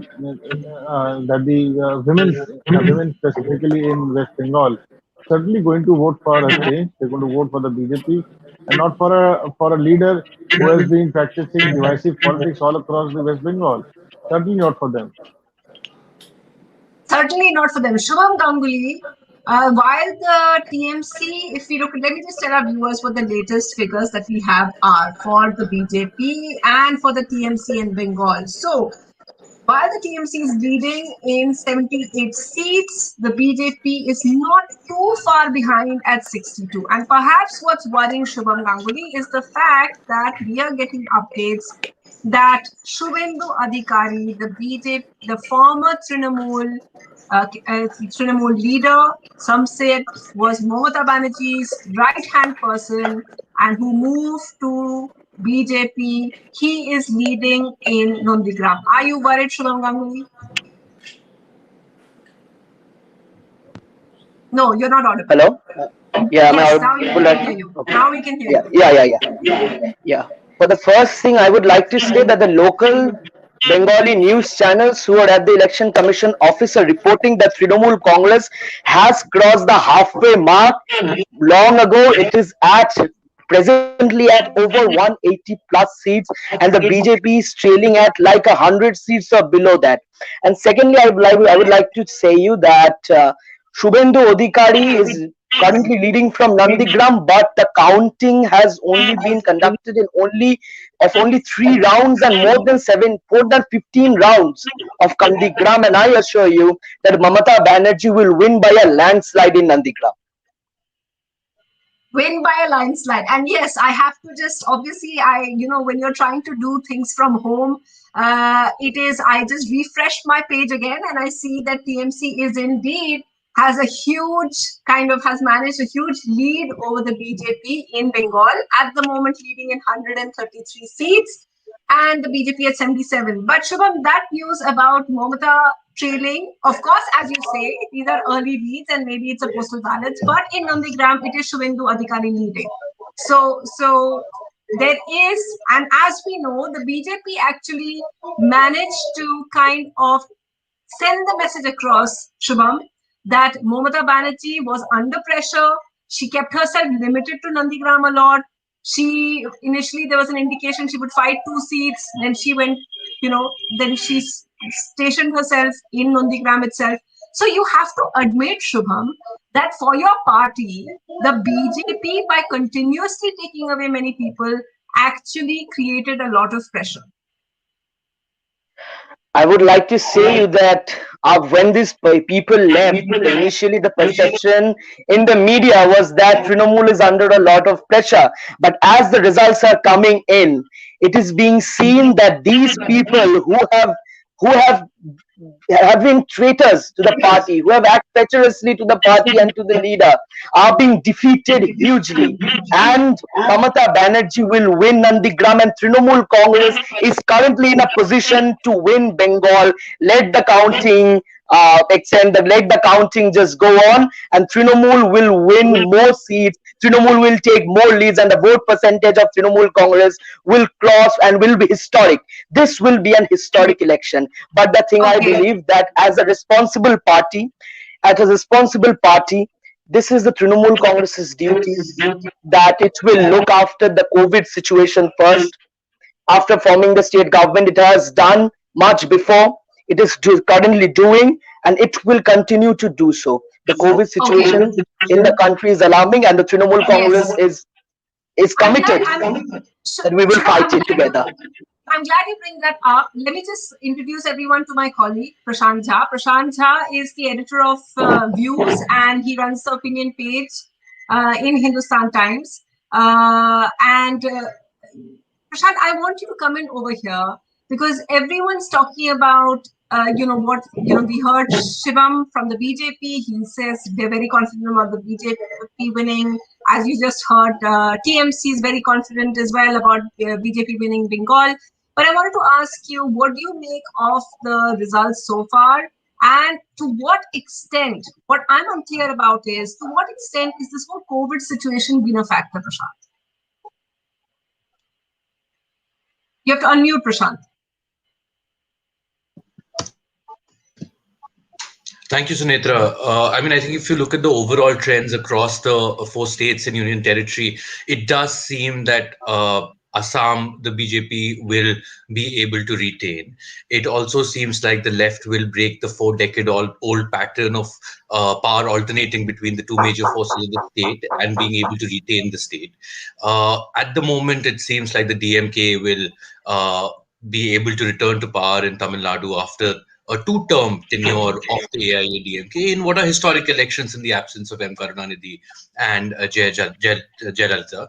And Puducherry, you're seeing the NDA having an edge. Bengal remains, as you pointed out, the big battle, a very close contest. It was built to be, but at the moment, it does seem that the TMC is ahead. I think it's important not to prematurely declare where the results are headed either way, and wait till we have more rounds of counting that are done. If the trends hold, and that's a strong caveat, if the trends hold, I think it will end up becoming a remarkable performance of the TMC. Of course, the background is that the TMC would still have seen a sharp dip from its 2016 victory, and the BJP would see a sharp jump from its 2016 performance. At the same time, we will have to judge the Bengal results on the basis of what the parties claimed they set out to do. The BJP claimed that it set out to win Bengal. It was not just an exercise in improving its performance. And if the BJP is unable to do it, and Mamata Banerjee is able to hold on to her power, irrespective of her own fortunes in Nandigram, I think it does speak of the remarkable resilience of a regional force in the face of a national hegemon. But as I said, let's wait. On COVID, I mean, I think you are right. It does seem surreal to be even discussing elections at a time when India is going through this crushing second wave. Our health systems are strained. People are dying and are desperately searching for oxygen and hospital beds.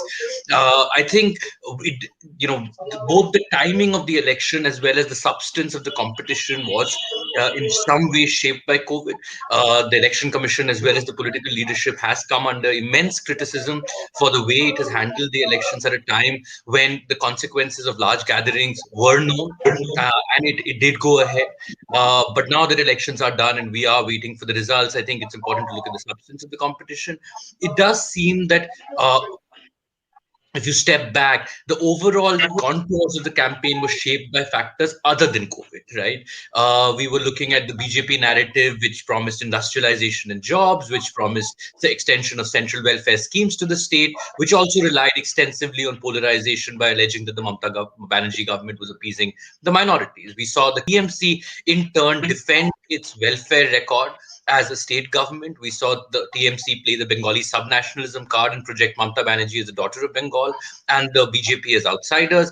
We also rely on quiet Muslim support. So it does seem that the overall narrative was shaped by other factors. But I think in the final few phases, the management of COVID would have become an issue as numbers started rising and as the overall national narrative on the second wave started gaining a dominance. I think, again, Sunitra, it's best to wait to see how the results are shaped by this factor in the different phases, whether there is a disjunct in the final few phases from the trends of the earlier phases. This could also be because it was a stronghold area of TMC in some ways, but I'm not giving you a clear answer because I think there is none at the moment, and I would hesitate to jump to a conclusion when the facts are not there. And there were other factors to sum up besides COVID, but it does seem unlikely that COVID would not have played any role. I would, however, hesitate to call these election results a referendum on COVID management of either the center or the state.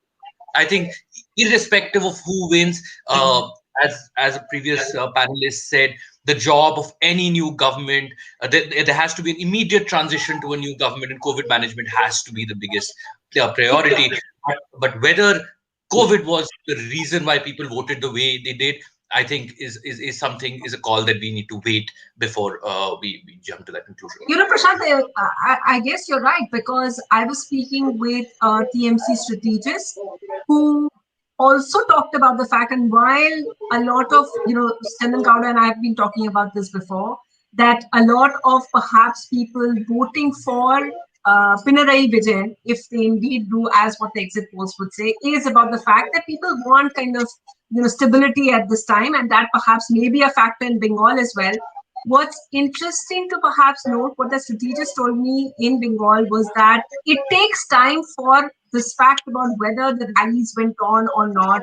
That takes time to kind of go down and trickle down to all the voters. So whether that is a factor or not, perhaps maybe not. But Senthil Kumar, I want you to comment on one of the points that Prashant Jha raised over there, is that what do you say about the fact that many are seeing this election as a vote on BJP's attempt at hegemony and BJP's attempt to go beyond the traditional northern states kind of influence, and has Kerala, where they had this entire campaign about Sabrimala, And is Tamil Nadu, if the DMK wins, would it then be a negation of that?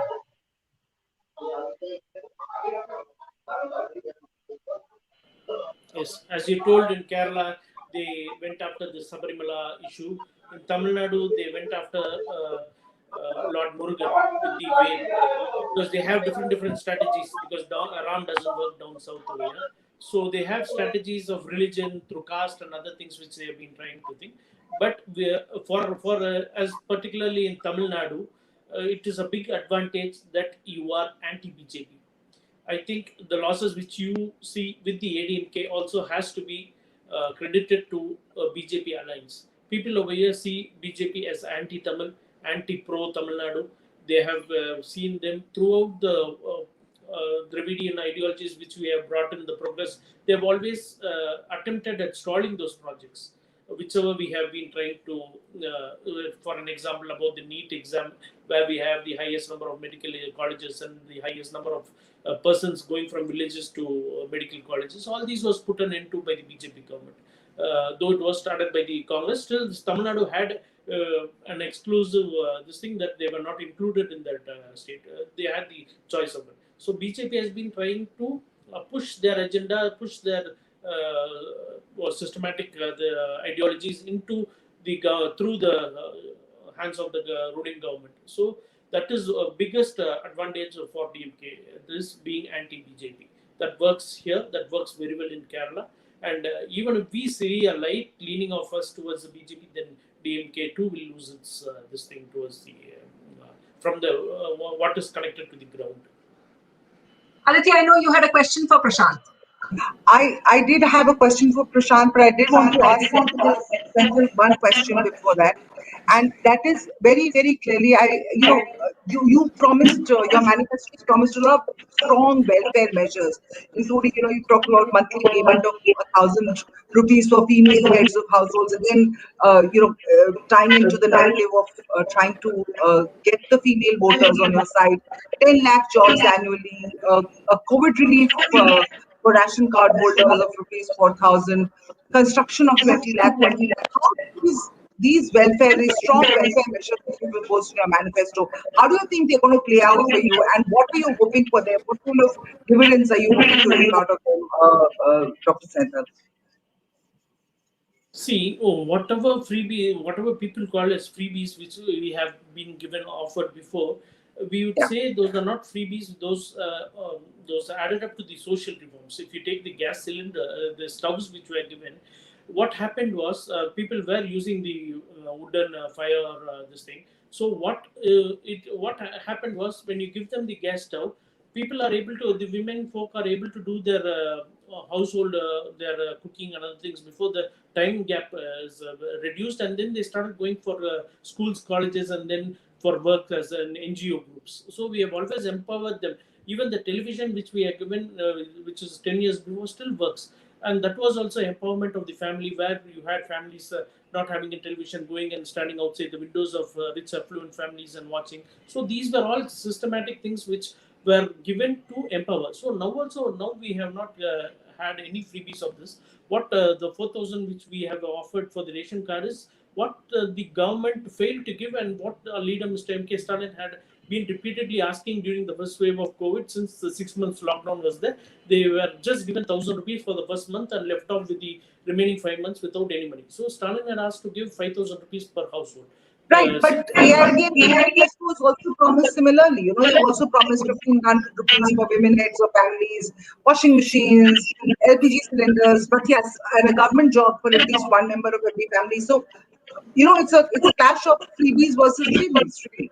No, it's not freebies. No, this time we are not offered any freebies. We are only offered what promises we had already told and thing. And if you compare it to the ADMK and this thing, it doesn't make any sense, because they were the ones who were in power for the past 10 years, and they could have done. And people are, and especially Tamil Nadu, people are very intelligent, and they vote in a very unique way. They know what was offered, who can deliver goods, and since they were in power for 10 years, if they had wanted to give all this, they could have done it before. But when they were in distress for the past 6 months, they had been not given anything. And when the elections were coming, they were given 2,500 rupees through the ration PD system and other things. So they know that. So you already seem to, your party already seems to be in a lead, Dr. Senthil. You're ahead in 128 seats as we speak, as per trends, and AIUDF, of course, is leading in 71. So it seems to be going according to exit polls. Mr. Chandan Gowda had a question for you, and I'm going to let him ask that question. And then I need to go to Prashant, and he's going to talk about what's happening in Bengal, because very interesting trends emerging from there. Yes, Mr. Gowda, please go ahead. Sandil, I heard you mention that you're a Dravidian party, you have a Dravidian ideology. My question is, what is Dravidian ideology in the 21st century? Now, you're thinking about it in a new way, because what Prasant just told us, the Trinamool discovers it's a Bengali party when it's faced with the BJP. She becomes daughter of Bengal, etc. It's an afterthought. And so we don't want a situation of that kind. I hope you're not preparing for such a thing. I hope Tamil Nadu. Excuse me. So, yes. The question was not, they had some audio issues. Can you just repeat the first part? Yeah, Sandil, I was wondering, what is Dravidian ideology in the 21st century? Are you rethinking it? Because you've given a promise of subsidizing pilgrimages, renovation of temples, churches, mosques. There's big money being set aside for that, which is fine. But I'm wondering, but there's a departure from what we consider to be Dravidian politics in the conventional sense. So is there an attempt at trying to put together a new ideology for yourself? Because really across the country, party with a clear ideology seems to be the BJP. Most of the parties are managing with ad hoc list policy measures, etc. And you did have an ideology at one point. Yes. In fact, we are going to do the opposite. We are going to strengthen our Dravidian ideologies more. I think that is what happened, and that is the main reason that why we are not letting in BJP-led parties to come inside Tamil Nadu. By the way, when you ask why do we empower these pilgrimage temples, and then why do we give benefits for restoring temples and other things, DMK has never been an anti-religious party. We have only questioned the malpractices and all the things which happened in the name of things, because it was the DMK which brought all the temples under this Endowment Act, Religious Act, to safeguard the temples. So that is what we are doing till now, where we have government appointed officers for every temple, seeing to it that no mishandling or idol theft or all these things happen. In spite of this, still things happen. So we want to strengthen the temples. We are not anti-religious. We only want things to go in a very systematic way. It was our leader Kalanjar in his Tiruvarur who had made the temple cart run for the first time, which was not functioning for many years. So we have never been thinking. We have our own ideologies, and in fact, in DMK, if you take, I think 98% of them do believe in God, or do believe in a religion and this thing. So it is not anti this thing. We always question this thing with the Dravidian ideologies of rationalism. We want to ask questions. We don't want to do things superstitiously. We don't want to bring religion in the name of politics or religion. We don't want to mix. Let religion be restricted to your household. When you come out, it is different. So even those who are call them who have a religious belief, they still have Hail Periyar as a social justice reformer. Though he was an atheist by himself, but still all the persons who have a religious this thing, because there was so much more done. The Dravidian ideology doesn't restrict one just to the religion alone. There's much more beyond that. It is women empowerment, it is children empowerment, it is social justice, it is bringing all together, it is equality. There's so much, and we have achieved. That is what Dravidian politics is, and that is what we are going to again see to it, sit in place, that we are going to bring a very strong Dravidian principle ideology during this DMK regime too. Right, Dr. Senthil, thank you for the response. But I want to go across to Prashant now for what's happening in West Bengal. Prashant, TMC is leading in, as far as concerned, 146 seats. So they seem to have been the halfway mark. BJP ahead with 90 seats, Congress leading. And if you go by the election challenge, TMC is at 174 and BJP is at 110. So already the magic figure, the trends show that BJP seems to be crossing the magic 100 numbers thing. And you remember the TMC strategist, Prashant Kishore, your namesake, betting that he will give up politics if BJP wins more than 70 seats. Do you think he needs to look for another career option now? I think this is much bigger than what is at stake for Prashant Kishore. And if Prashant Kishore is able to help the TMC win this election in whatever way, and we can debate the extent of support that a political consultant or strategist offers to a party, I think he'll be very happy with that, irrespective of whether the BJP is able to score 101 or 99. And I think his continuation in the political space, while he may have to defend himself and his tweet, will not really be contingent, because I think the key thing here is victory. Who wins, and at the moment, as you said, the leads show TMC as having the edge. I would still wait for a couple of hours before arriving at a conclusion. But if this holds true, and I did see a question on the chat about the BJP machinery, I think what we did see in Bengal was the BJP emulating what it has done in other states as a challenger. It relied on Prime Minister Modi's image, and Prime Minister was quite popular. It relied over the last decade in expanding its organization, first through RSS affiliates, and then from 2014 onwards, and then definitely after 2016, and then we saw that in 2019, a very careful and meticulous organization building at the booth level. We did see the same rhetoric of communal polarization that it banked on, except that the difference in Bengal compared to even other states in North India was that the Muslim population is 30%. So it's difficult to start with a minus 30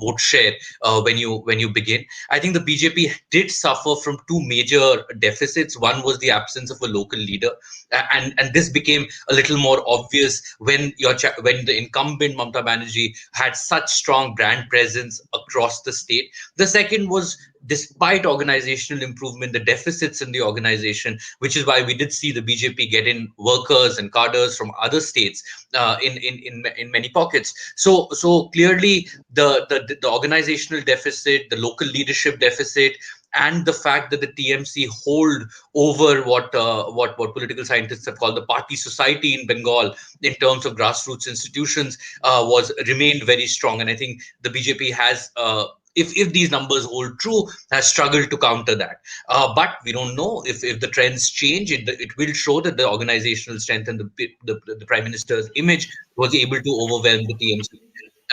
I think, as I said, and I keep going back to this, I think it's very important to just keep the focus right after the results come on COVID. I mean, I think we are headed for a tsunami of cases in many of these states, including Bengal, over the few weeks. And irrespective of who forms the government, we have to move on after today, beyond the analysis of elections, to focusing on COVID management in the state. Absolutely, Prashant. Yeah.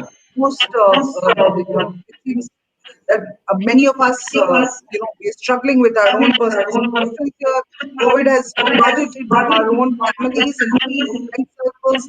We lost people. All of us who are sitting here, I know certainly that a lot of people in our own family have been affected, and so yes, COVID management is the way forward. And if there was a way that we could give a 2-minute silence here in our broadcast for those who lost their lives to this pandemic over the last several weeks, we would have.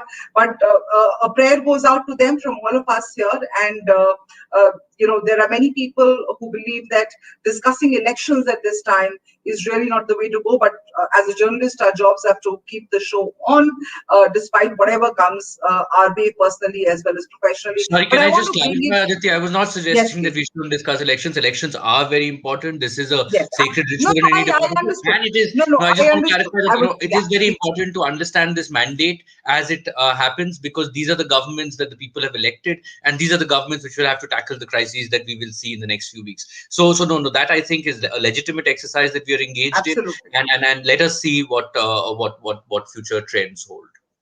Absolutely. But as a big message, if I could just take a moment, the big message seems to be that an incumbent is being rewarded in Kerala for its performance, as well as its management of public health and natural disasters over the last few years.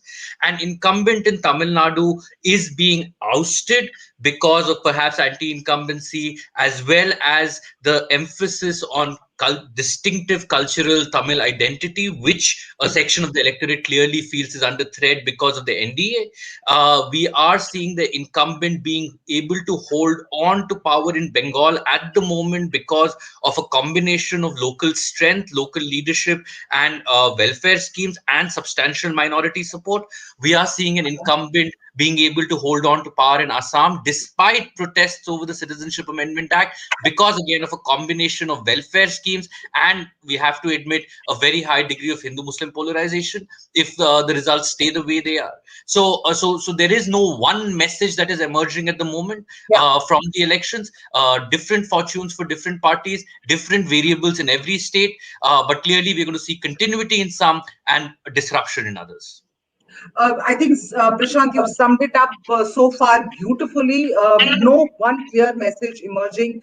And with that, I want to go to Amir Javed. Amir, the Congress in Bengal, the Congress in Tamil Nadu, what is the message that your party is being given by the electorate? Because you in Tamil Nadu, it seems that in Bengal, it seems that you don't have a role to play at all. Amir, you have to unmute yourself and please respond to that.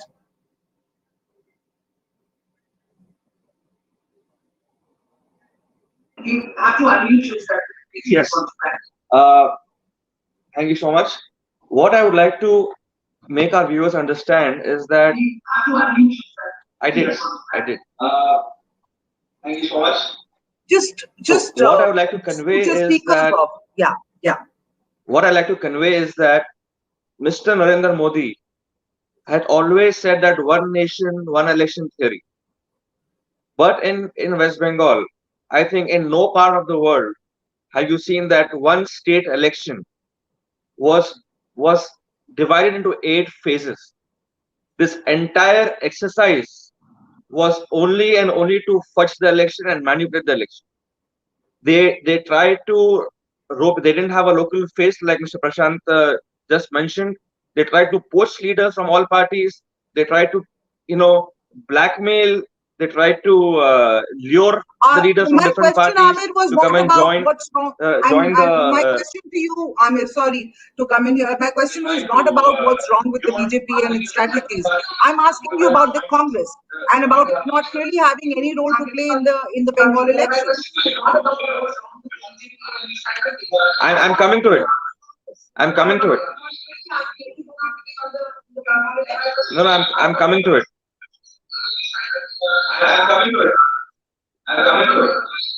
First, can I request you to switch off your speakers? We need to understand. Can I request you to switch off the speakers if they are on anywhere in your vicinity? Just be on the platform and on our online studio. Just switch off any speakers that you want because there's a strong echo coming from your side. Online studio. Just switch off any speakers that you want because there's a strong echo coming from your side.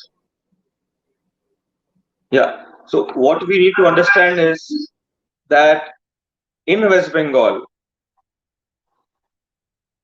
the way the election was fought, it started with a narrative of divisive politics. It started with the narrative of Jai Shri Ram. That came into a discussion. That came into a discussion where people were saying whether Mamata Banerjee is for Jai Shri Ram or is she trying to stop. So suddenly BJP tried to play the Hindutva and divisive card even there. What I see has happened is that a majority chunk of the local voters, they didn't want this kind of division to come into the West Bengal state. So they very clearly have opted and voted in places where TMC and BJP were directly into a fight. They ensured and they tried to see what the trends show us is the only agenda was to make sure that the BJP does not come in numbers. So from the early trends that we are seeing on your channel and the rest is that strategically wherever there was a straight fight between the TMC and BJP, the voters, the agenda was to stop the BJP because like I told you, just mentioned to you, Mr. Rahul Gandhi was the first Mr. Rahul Gandhi was the first one to say that I will not campaign because of the COVID and pandemic situation there, because there were thousands and thousands of people who came and were in large numbers. There were 4,000 people. There were 4,000 people. There were 4,000 cases before the election started, which became 85,000 towards the end. I'm not asking you at all about what the BJP is doing right or wrong. I am asking you about the Congress, the party from which you come from. I'm asking you that the Congress's non-show in Bengal so far, in Kerala, the UDF is clearly trailing so far in early leads. And Rahul Gandhi, your leader, campaigned extensively there. So what is really happening? And if the Congress loses, I mean, there was a fine chance that you would have gotten Kerala, because Kerala has a traditional history of turning around elections every 5 years and ruling the opposite. I mean, there was a good fair chance and Rahul Gandhi campaigned extensively in Kerala, but you are again trailing in Kerala, and Pinarayi Vijayan seems to be breaking the traditional mold and actually coming back to power in Kerala so far. So what do you see? How does it reflect on the leadership, Congress's leadership, Congress's chances? And how does it reflect on your leader, Mr. Rahul Gandhi?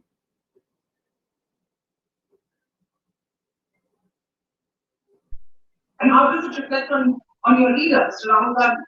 No, what in Kerala, I mean, it is disappointing, but I think, like Mr. Prashant and the rest analysis of the entire scenario, even I feel that we have to give it to the Chief Minister, that he handled the COVID situation and different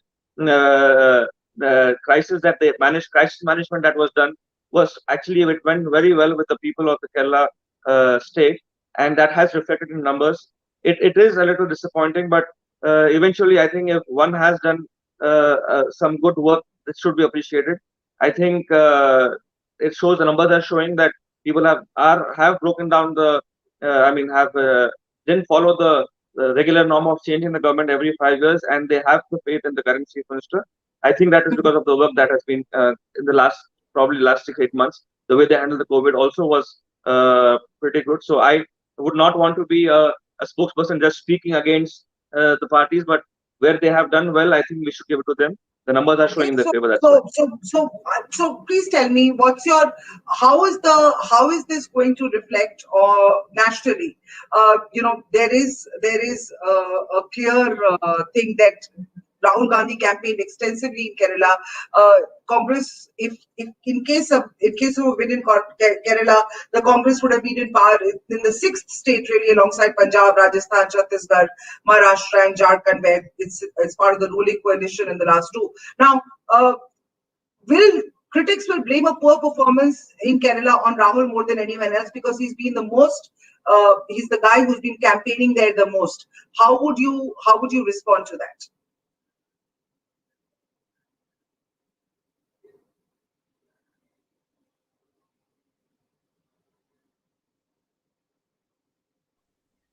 No, I think that the places where Mr. Rahul Gandhi has campaigned, the results there, the trends that are coming in now are pretty positive. And especially in the Wayanad area and the different areas where he campaigned extensively. In those areas, I think the UDF is doing pretty all right. But like I told you, I mean, if you coming down to the critics would definitely say what they have to say. But I think, I would like to repeat that the local card of the local chief minister, I mean, the chief minister and the local equation, or the way they handle local issues, especially with regard to COVID, has worked in their favor. Okay, I want to go across to Ramu Manivanan, a senior political analyst from the South. Ramuji, welcome to the show. I want to ask you about the Congress's performance in Kerala, and I want to put the same question that I asked Amir Javed of the Congress. How will it reflect on Rahul Gandhi if the UDF does not manage to make a strong show in Kerala? So please unmute yourself and talk, please. I think you're on mute. Yes, sir. It was primarily that the contest was seen, although it is said to be the contest, close contest between the LDF and UDF, but technically at the ballot, how people perceive is that the BJP is making a kind of inroads. You have to decide either to vote to LDF or UDF. Then you have to take this choice about exercising the ballot, like, in case you vote for UDF, would it help preventing the BJP in the state? So ultimately, the third decision is that, like, it is the LDF which is consolidating well and, like, going to steering this entire lead against, so the fight against the BJP. So the people decide to cast the ballot in favor of the BJP. In favor of the LDF. And this is how the trend towards the emergence of the LDF in Kerala can be said, and why the Congress-led the UDF could not make it is that the cutting point is about the decision on the surge about the BJP preventing and then, like, deciding the ballot in favor of how to prevent this tide. So it's a kind of goes through the three steps in that. Fair enough point, fair point, sir. I just wanted to get your understanding about the if UDF is not having a CM face for the UDF, how do you think that has sort of affected its running as far as Kerala? Because the Chief Minister Pinarayi Vijayan, being a very, very strong a leader, a man who's led from the front, who's the face of all the action being taken. How do you see the UDF not having a CM face? Whether it's going to be the former Chief Minister Oman Chandi in case of a UDF chance of forming the government, or is it going to be Ramesh Chennithalla, who's the current leader of opposition in the Kerala Assembly? How do you see that affecting the voters' mood? I think this is one of the part of the crisis in the Congress party and the Congress-led UDF in Kerala is that the leadership factor is also there in terms of whether it is Ramesh Chennithalla or the other leaders per se. And so the question with the LDF is that it's a very clear, the leadership question is very clearly determined. It's a strong presence of the leadership.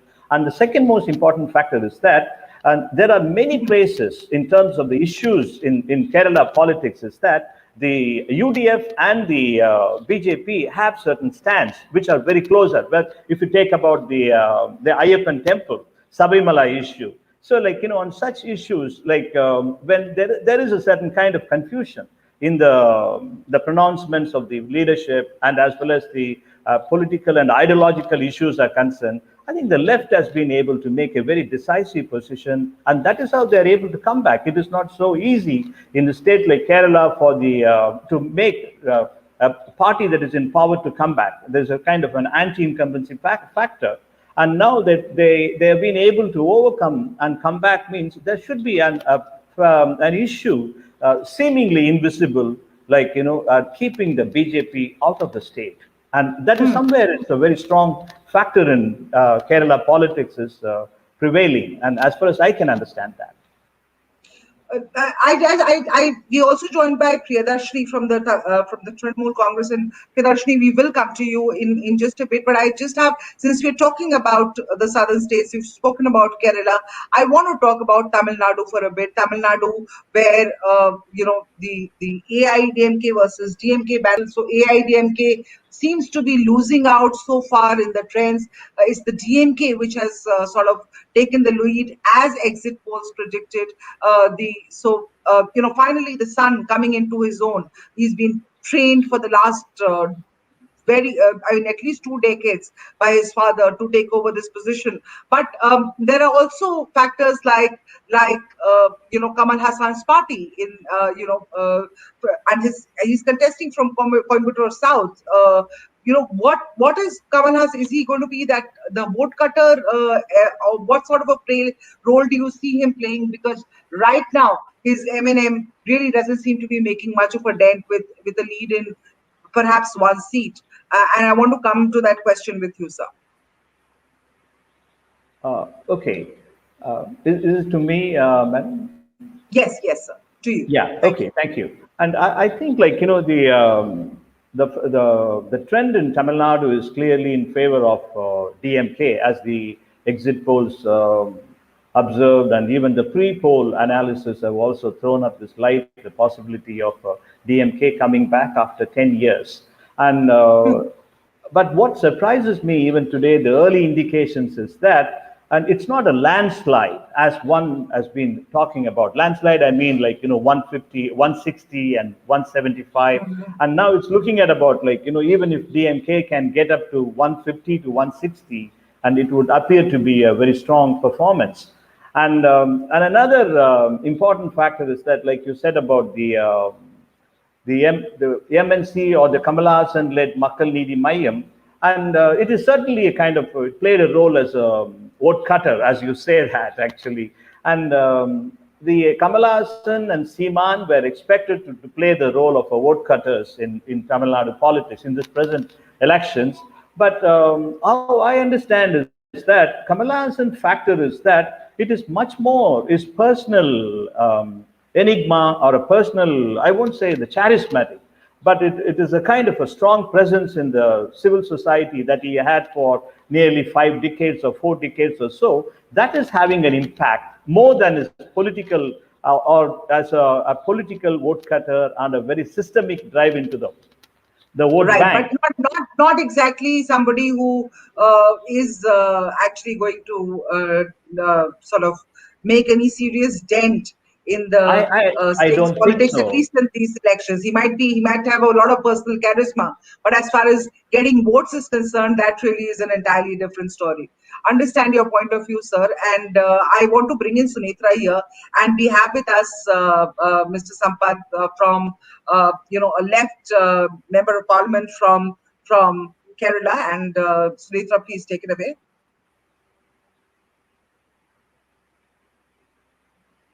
Sunitra, I think you're on mute.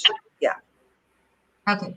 Mr. Sampath, thank you very much for joining us here on Hindustan Times. A lot of the guests who were speaking earlier were talking about, I think Ahmed Javed was talking about the fact that in certain places where Rahul Gandhi did campaign, that the UDF hasn't done too badly.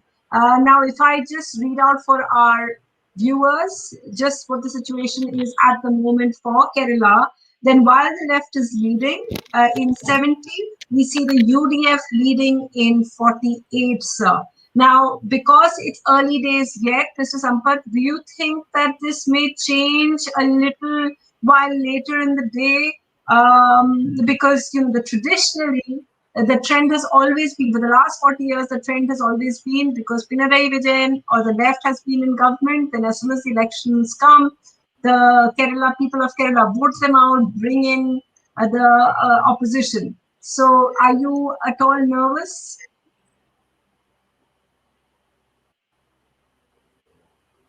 So we need to unmute you. Can you unmute yourself, sir? Yeah. Sir? No, we can't hear you. I think you're still muted.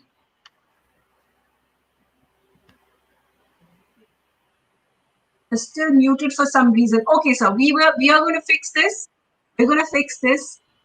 Till then, let me also get in our other political guest who is joining us from Trinamool Congress. She is one of the young spokespersons of the Trinamool Congress. And so thank you very much. I want to just bring in the kind of details over there. We have Priyadarshini Dey. She is a state committee member of the Trinamool Congress's youth wing. So Priyadarshini, thanks so much for joining us. And while we look at the results over there in West Bengal, we see that TMC is now leading in 161 seats and well ahead of the BJP, of course, across the halfway mark in the 294 seats. But BJP is at 91, which means that they've gained significantly from the 3 seats that they had last time round. So Priyadarshini, I wanted to ask you, the other news is that we also have Mamata Banerjee at the moment trailing in Nandigram. Now, would that would be a significant, perhaps, as they like to say, moral victory for the BJP? You have to unmute as well. Sorry. Yeah. Yeah, you can hear you now. Sorry. Yeah. Hi, Sunitra. Just to inform you as well that Mamata Banerjee was trailing by 8,000 in the morning. So about in an hour, she's now trailing by 4,000. So you see, in the first phase of elections, we're not even past 11 o'clock. We're not even past 12 o'clock. It is very hard to say whether the trail will be there. I believe by 1 o'clock, Mamata Banerjee is going to be in lead in Nandigram. As per the votes, yes, we are at a lead by 164 as I am looking at my local channel. And what I understand is, you see, BJP is a very regionally, religiously sort of, I would say, agitating power. It's a power that it's a sort of a political party whose basis of logic and political transformation is through, coercion, is through a sort of suppression, is through creating fear. And there's a term called the politics of fear that BJP has perpetuated all over the nation. And if you've seen very recently, Yogi Adityanath, he kind of put behind bars a person who was waiting, who just asked for help for his father, for his dead father. So people like these, people like these are not welcome in West Bengal. And West Bengal, the people, we have already always dissented against such kind of Rashtravadi power. We will never, accept people who are absolutely so regionally, so religiously, motivated, who don't want development actually. So when we look at other states that are BJP, where BJP is doing, has a double engine, a sort of government, they've all failed in managing COVID or everything else, whereas Bengal has Before done you very talk better. about other states, I want to just bring you back to Bengal and ask that you're talking about this kind of intimidatory politics of the BJP. However, isn't their main face there Shuvendu Adhikari, who was also perhaps an intimidatory face? Because he has now talked about he's given interviews now where he said, in the panchayat elections, I am the one who went and made sure that a lot of the elections took place unopposed in the panchayat elections. And he talks about the kind of methods that they used.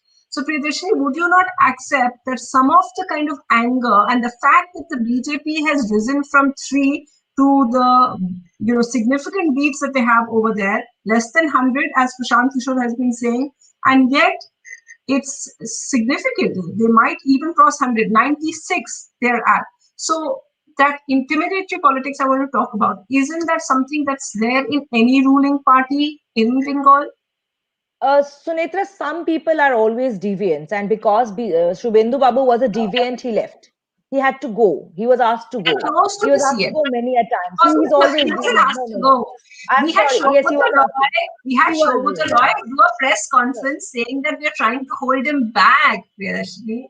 So let's I be understand that. real It's not, over you here. have to, no. He was continuously told to measure his moves, to behave properly. He didn't. See, as a party, we are very nice to everyone. We tell everyone, if you want to stay back, please stay back. If you want to leave, you leave. There is no holding back to people. But he was, and being a party insider, I'm telling you, he was asked to behave many a times, because the attitude the party does not absolutely support, never,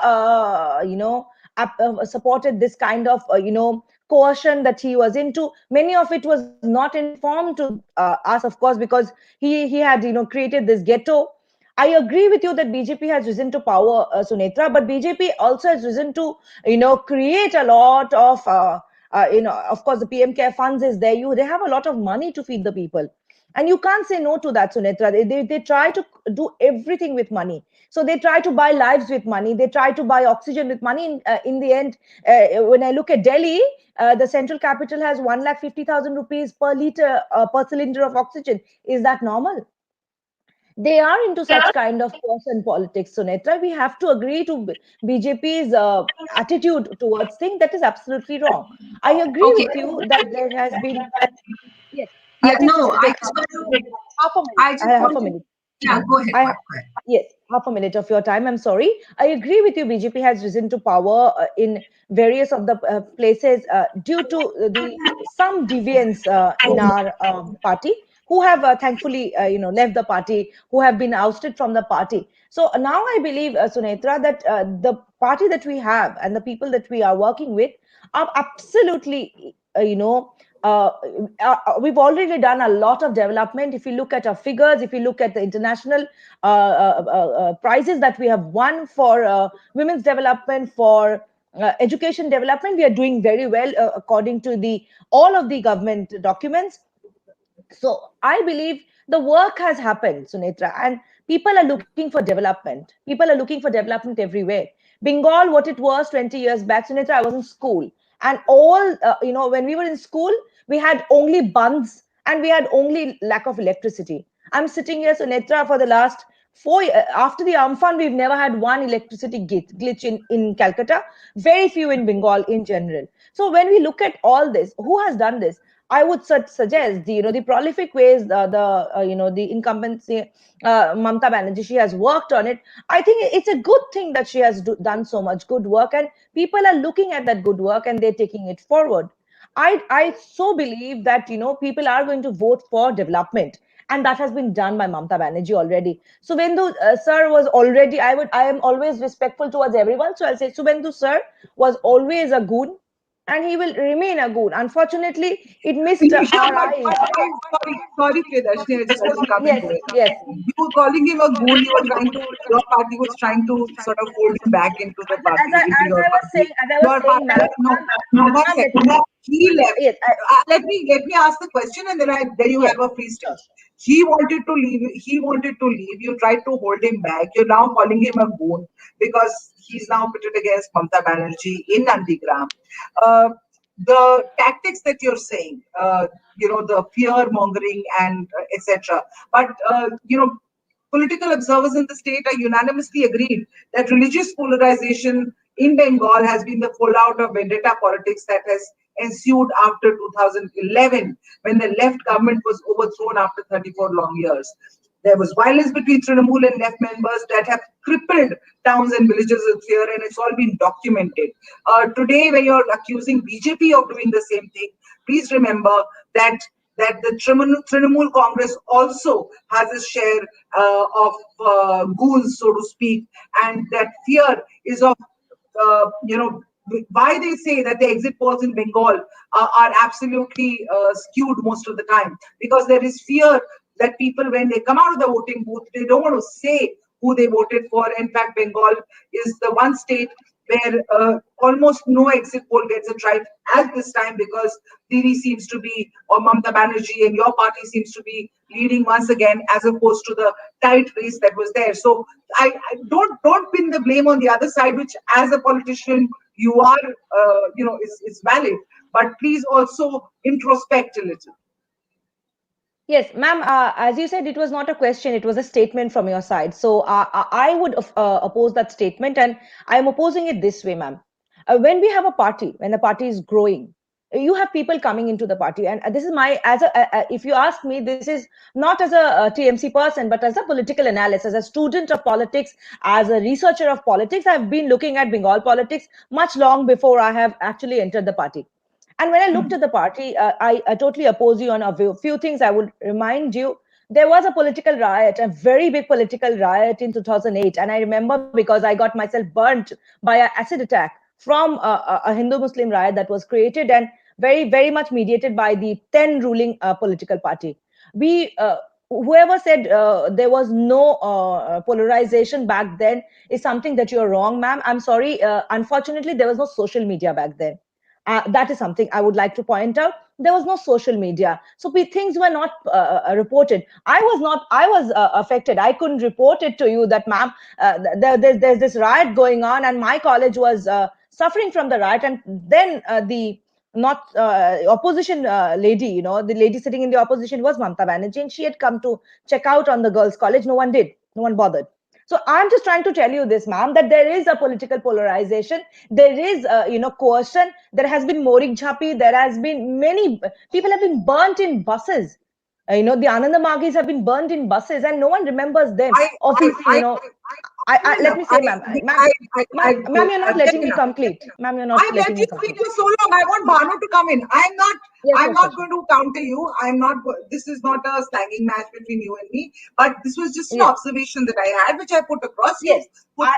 As you rightly said. Let me go to Bhanu. Let Bhanu Joshi. Can you please? I would like your views on what Priyadarshini is saying. So I'm in no competition with Priyadarshini. I'm sure she's in Bengal and she's been a close observer there. What I'd certainly say is that in academia there's a term called Bengali exceptionalism, right? So some of the points that sort of are brought out in that literature are to suggest that A, caste does not matter, and B, that violence has been a precursor of political life or part of society in Bengal. So I don't think that Mamata Banerjee can accuse the BJP of starting sort of a certain a certain way of politics in Bengal, because even if we go back to 2011, I'm sure Priyadarshini would attest to this. Mamata Banerjee did sort of go to the leader of the Matua tribe to sort of suggest some kind of representation, and as a political sort of science scholar, I don't think that there is anything wrong in doing that. Politics is at the end of the day about representation, and I think that what Mamata started in 2011 in some sense was taken up by the BJP later on. So I don't think that we should be coy about the presence of some form of representation and identity politics now in the last decade or so in Bengal. Yeah, so that's All right, fair point. Chandan has a question for Priyadarshini, so I'm going to let Chandan ask that question because he messaged me that he wants to ask a question to Priyadarshini. A lot of questions coming your way, my friend. I'm glad. Looking at Bengal from the outside, we see, Mamata is a very charismatic leader. She's, managing the show extremely well. All admiration for that. But there's also a slight anxiety about what after Mamata. We saw in Tamil Nadu, Jayalalitha dies, the party is without a face. And, this can be seen in many ways. Right? There's no second-run leadership. It can also be seen as a symptom of a lack of inner party democracy. I don't know how you want to read it, but if TMC is likely to win the election this time, is there going to be some attempt at trying to cultivate a second-run leadership? You have Mahua Mohatra, who doing her own thing at the center. Great to see her, but she's not really a second-run leader in the state politics, right? Similarly with Derek O'Brien, another visible face. Yeah, Chandan sir, actually, as I said, I would really, after the the elections are over, do come and stay here and observe the politics here. I'm sorry, I'm just because it's very interesting. As a person of students of politics, I would say it's very interesting to watch. There are 4 levels of leadership that has been created actually. So one right after the CM, that is already in work. One at the youth wing. That is 3 actually, sort of 3.5. I would say we are creating the next set of leaders right behind us. One at the youth wing with Abhishek looking at the entire thing. One at the students wing with our students presidents and the entire thing looking at, and then absolutely right after that, if you see, it's a new party. It's just 22, 23 years old. We are very young, and we are trying to take it one by one. It took time to restructure our party. We took time to understand mentality. We took time to understand how we can do development in Bengal. We took time to how we can bring back all the people who had left during the left rule to bring them back to Bengal, help them, give them work. It takes time to create infrastructure. It takes time to create a trust. You understand? I believe that there is a amount of trust people will make in Bengal. People are making that trust in Bengal. That is why we have various funds coming in from the ADB, the United Nations, and people, really hailing us. I believe, as I totally, as you said, that TMC is a participant in political violence. we are all very emotional people. We react extremely emotionally to things. Even I'm reacting very extremely emotionally to it. We may look violent. We are not actually that violent, first of all. Secondly, You don't look ma'am, violent, you just look passionate, which is very different from violence. I'm not sure. That is what transcends. There's the thin line that people don't understand. What I'm trying to say is, ma'am, what I would like to tell you that to answer Chandan sir's question, yes. So there are 4 levels, 3 or 4 levels of leadership trainings and leadership thing that was already started quite long back in the party. And in Mamata Banerjee, in her various speeches, you will hear her saying, "I have 4 levels of leaders set ready, so you don't need to worry." The reason being, the training is going downwards. We have to work for the people, and when we work for the people, we have to also educate ourselves. While we do that, that is in tandem with how the state is moving towards more and more development. We see that when we are moving ahead of religious issues, a party like BJP is continuously pulling the state, trying to pull the state backwards to that. We don't want that. We want No, development. but We all no, 1 second. But yes. 1 second. Religious polarization is not just. You can't just blame the BJP for the religious polarization. I'm sorry, I'm playing the devil's advocate because we do not have a BJP spokesperson Yes, in yes, our sure, midst sure, right sure. now, right? But you can't just blame the BJP for religious polarization in that state. Religious polarization has been a part and parcel. You ask any BJP guy, they say the Muslim appeasement which has been done, minority appeasement which has been done by Mamata Banerjee, that's their rationale. And then there is also the Chandi part and the temple going things that Mamata Banerjee has been doing during the campaign trail.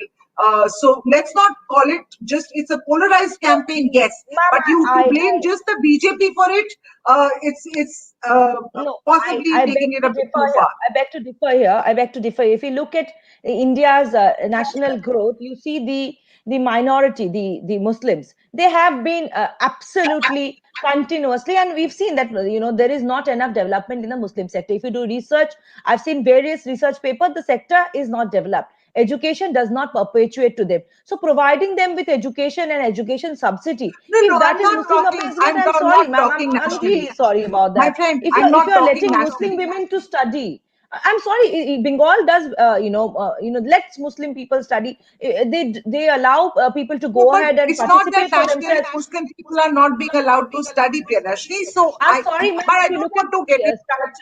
Let's data not in get into that. Bihar and Jharkhand and My limited Gujarat, I point. see the data really bad, ma'am. I'm sorry, but that is true. I have worked in Jharkhand also. Jharkhand Muslims are ghettoed like crazy. I'm sorry. If I allow my But Muslim friend to come to my house and do iftar with me, or I go to their house and do iftar, if that is a show of Muslim appeasement, I am sorry. We celebrate all I am events just giving you peacefully, the ma'am. BJP's point of view here Yes, because I we do not have understand. a BJP spokesperson. Yes, ma'am. So, That is what and I'm I saying. take your point. I'm just going to stop you there, Priyadashni. Yes, sure. I want to tell our viewers about what's the latest. TMC is leading in 178 seats, so you are far ahead of the BJP. BJP is ahead in 108 seats. Congress and the Left Alliance just in 4 seats. Totally a no-show by the Congress led or the left Congress left front in West Bengal. It's turned into a sort of a bipolar contest, a binary contest between the Bharatiya Janata Party and the Trinamool Congress.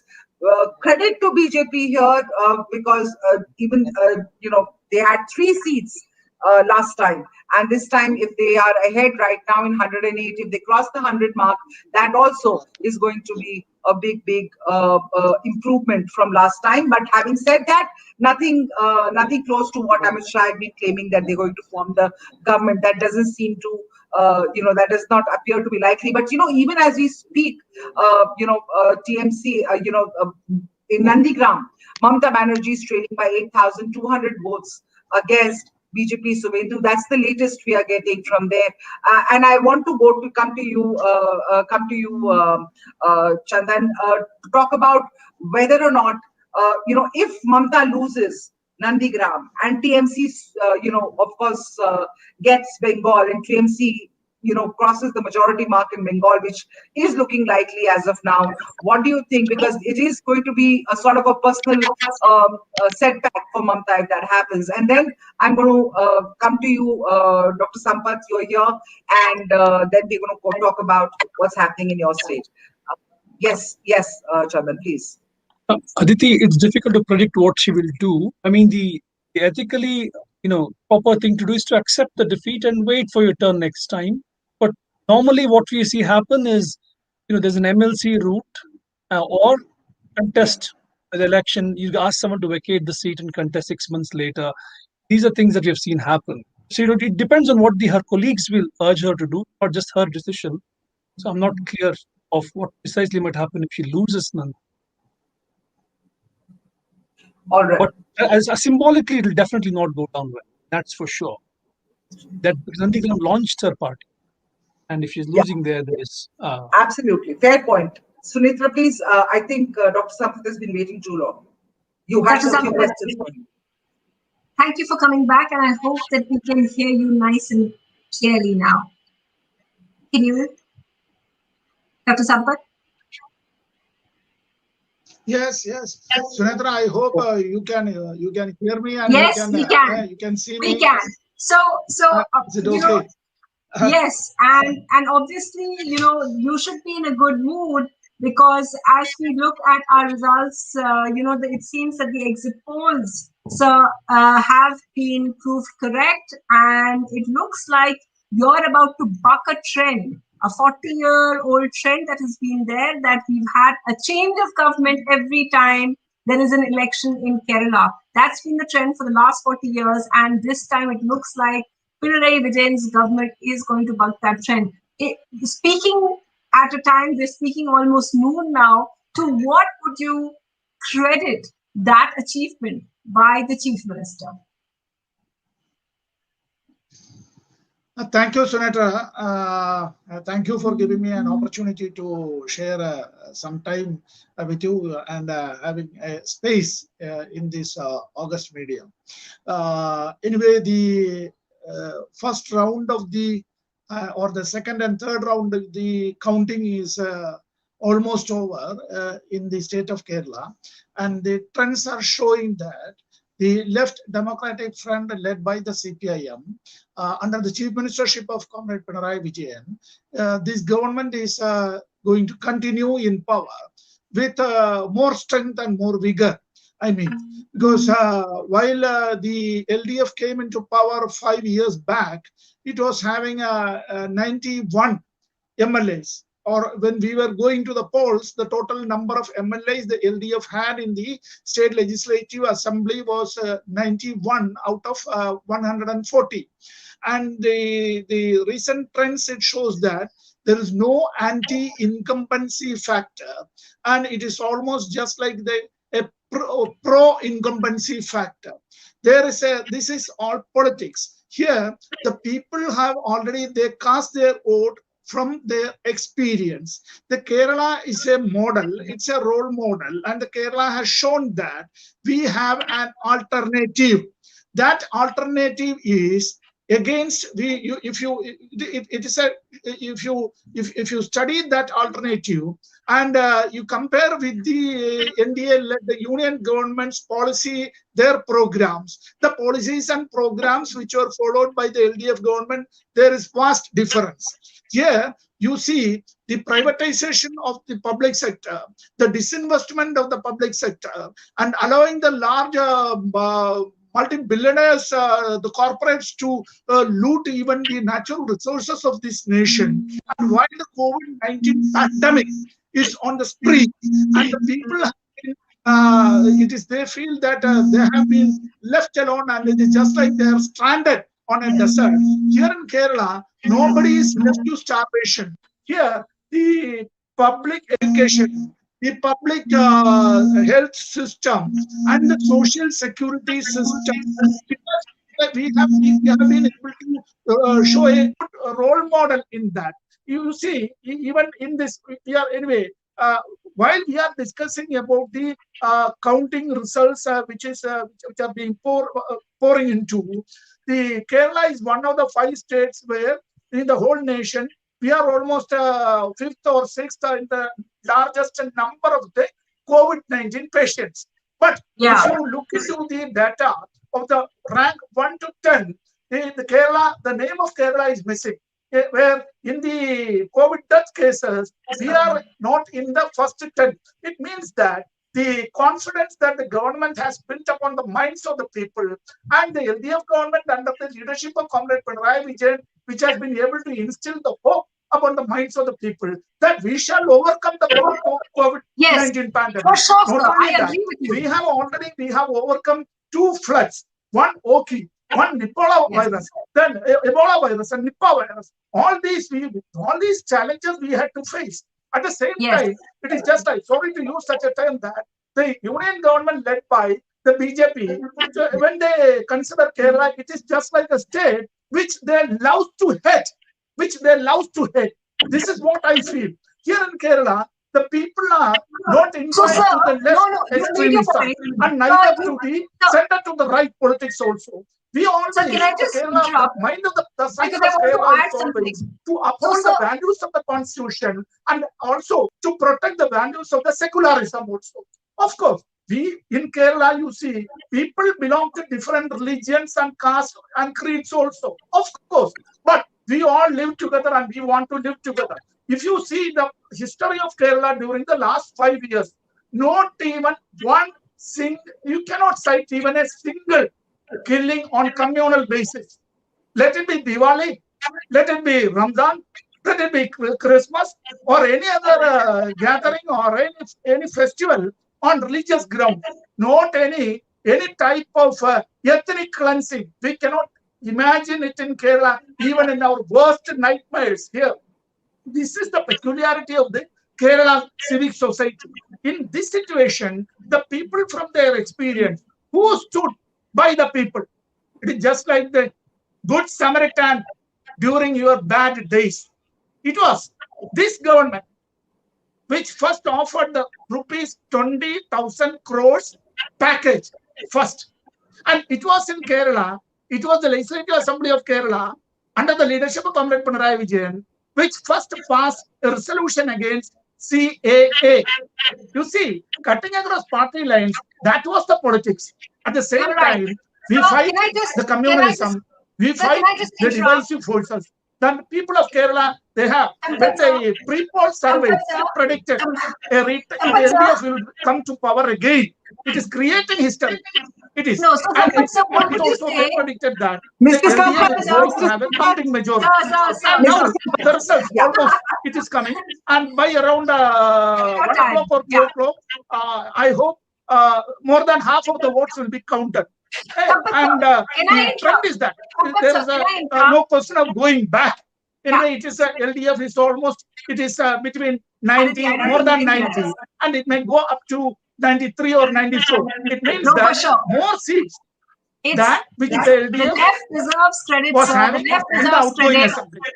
So it is not, the number is not going to diminish, but the number is going to increase. Number 2 is that the number of votes the LDF gathered, it is also going to increase and not decrease. The percentage wise also, in the surveys, it was shown that more than 46% of the people in Kerala, they wanted Comrade Pinarayi Vijayan to continue as the Chief Minister of Kerala.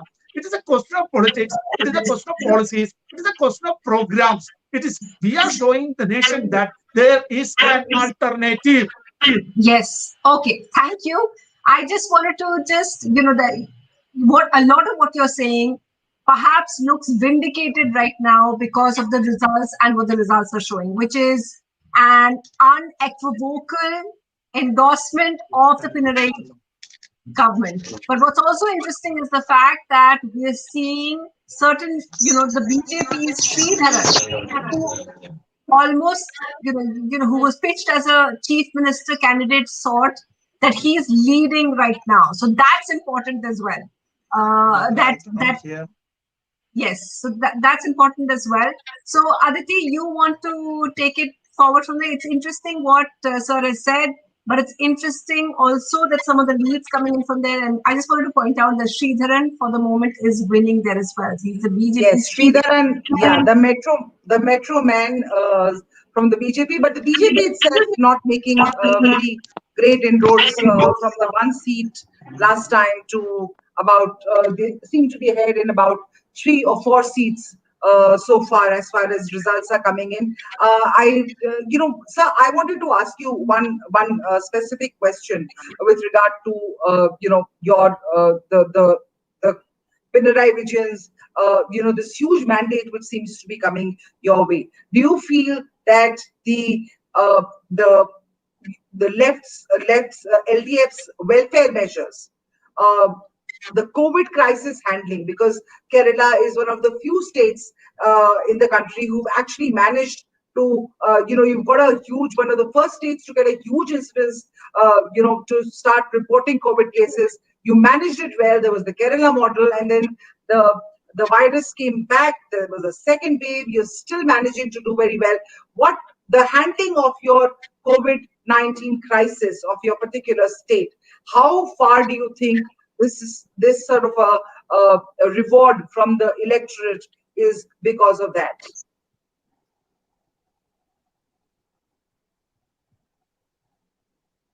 I hope that question is to me. Yes, Mr. Sampath, it's for you. There was a problem with the audio, ma'am. That's why. No problem. Okay. May I have 1 minute? Here, ma'am, as you have said it rightly, it was from Kerala. The first COVID-19 case was reported last year. Right. And since we felt that the predator is on prowl, I may use such a word. When we had the warning that the predator is on prowl, the government of Kerala began the preparations. So it is just like that. Manufacturing of more medical oxygen and reserving more beds and the rooms in the public hospitals, I mean the government-owned hospitals as well as in the private sector hospitals also. A certain percentage of the rooms and the beds for the COVID-19 affected patients. And training more paramedical staff in a war footing. And the number of doctors, even the services of the retired doctors and the retired nurses and the paramedical staff, they were also enlisted. Like what we say, when during the time of the Great Wars, I am not glorifying the First World War or the Second World War, just like the conscriptor, the enlistment, just like that. That anyway, people came forward, and the youth organizations, they began to come together and under the leadership of the government and the local bodies also. At that time, we have completed another election to the local bodies, and in that local bodies election also, the Kerala voted for the LDF, in favor of the LDF, and it also was a history, a creation of new history, a chapter of new history. Why I say so is that after 1990s, the one and only election to the district councils at that time, then we had only the district panchayats. And after 1990s, this is the first time that a front or a party or that alliance having the majority in the local body selection while it is in power in the state also. Otherwise, it was vice versa. So it was a semi-finals. In that semi-finals itself, all the allegations, all these types of what the central agencies standing just like the watchdogs and the best friends of the BJP and the official large visual print and media, all the media barons, they were having alliance with the UDF. But the people they were from their own experience, they understood that we are able to fight the natural calamities because of the initiative of the LDF. A government which functions... Fair point. I understand your point. Sir, can I interrupt you there? I think you made a fair point that Kerala has indeed shown the way as far as managing the COVID-19 crisis is concerned, because these elections were held under the shadow of the virus. The second wave of the virus, a lot of people felt that these elections should not have happened. The election commission should have intervened at some point and stopped the process altogether. but obviously that did not happen. But I want to come to Roshan here. Roshan, he is pointing out, Mr. Sampath is pointing out about how Kerala managed to control because the state government, because Pinarayi Vijayan himself took an interest, ensured there was enough oxygen, ensured even during the second wave after cases started rising again, that there was no shortage as the kind of heartbreaking scenes that are being witnessed in the national capital, which were witnessed in Maharashtra, which and now also in Delhi and Uttar Pradesh, which we are seeing. There is shortage, there is lack of oxygen. What more could these? Do you believe that these respective state governments have a strong role to play as far as managing the COVID crisis is concerned? It's easy to blame the center, and of course, the Prime Minister needs to take the blame at some level. But what about local leaders like Kerala has managed to sort of ensure adequate,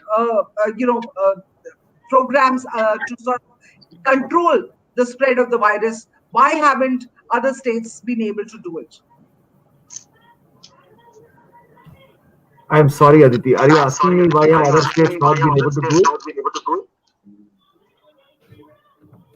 Why the other states have not been able to mount a response, a COVID response like Kerala has? Because Kerala is, a lot of experts have applauded the Pinarayi Vijayan government for being able to manage the shortages and the crisis, COVID crisis in the state despite the second wave. Well, there are two things. I think there's a lot of echo in my. Is it at your end as well? That is coming from you. Maybe our technical team has resolved it. Can you just say something? I check. Yes, it's completely echoing. Completely back to me. Hello. Just speak, Roshan. We can hear you. Hi, can you hear me? Yes, we can. No, there are only two things, like Mr. Sampath was saying, Kerala moved in early, because, I think both in terms of, providing relief, Kerala was one of the first states to do that. And they tried to run a contact tracing, initiative as long as it was possible. I think it was around Onam that Kerala lost track of the cases, and then cases started rising very rapidly. But even then, I think they've been able to do well in terms of, at least controlling fatality. One of course is and the results are indicating that even in Tamil Nadu, I think the ADMK is not doing as badly as people expected them to do. So clearly, I think the electorate is rewarding him also for some sort of a better management of the COVID crisis. But the other thing is, why have other states not been able to do that? I think it is not just a question of intent. Kerala, to some extent, Tamil Nadu also. These are states which have had a functional, well-functioning health system for a very long time now. You can't create such infrastructure, in a matter of weeks or months. Of course, when there is a crisis, you have to do whatever you can. But states like Kerala are reaping, the advantages of decades of investment. And when I say investment, it's not just money, in governance, in sort of keeping those systems up to date, of their public health systems also. So that's definitely a case.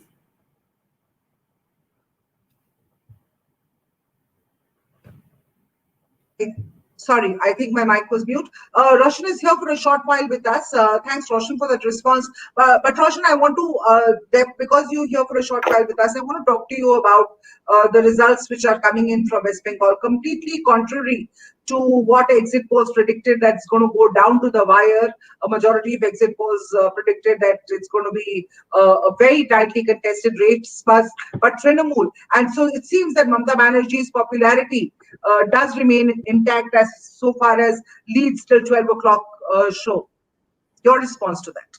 Well, not only has it remained intact, it seems to have gone up compared to the 2019 elections, because as of now, the Trinamool is currently at 48-49% vote shares. If these vote shares hold, she might end up with more than 200 seats.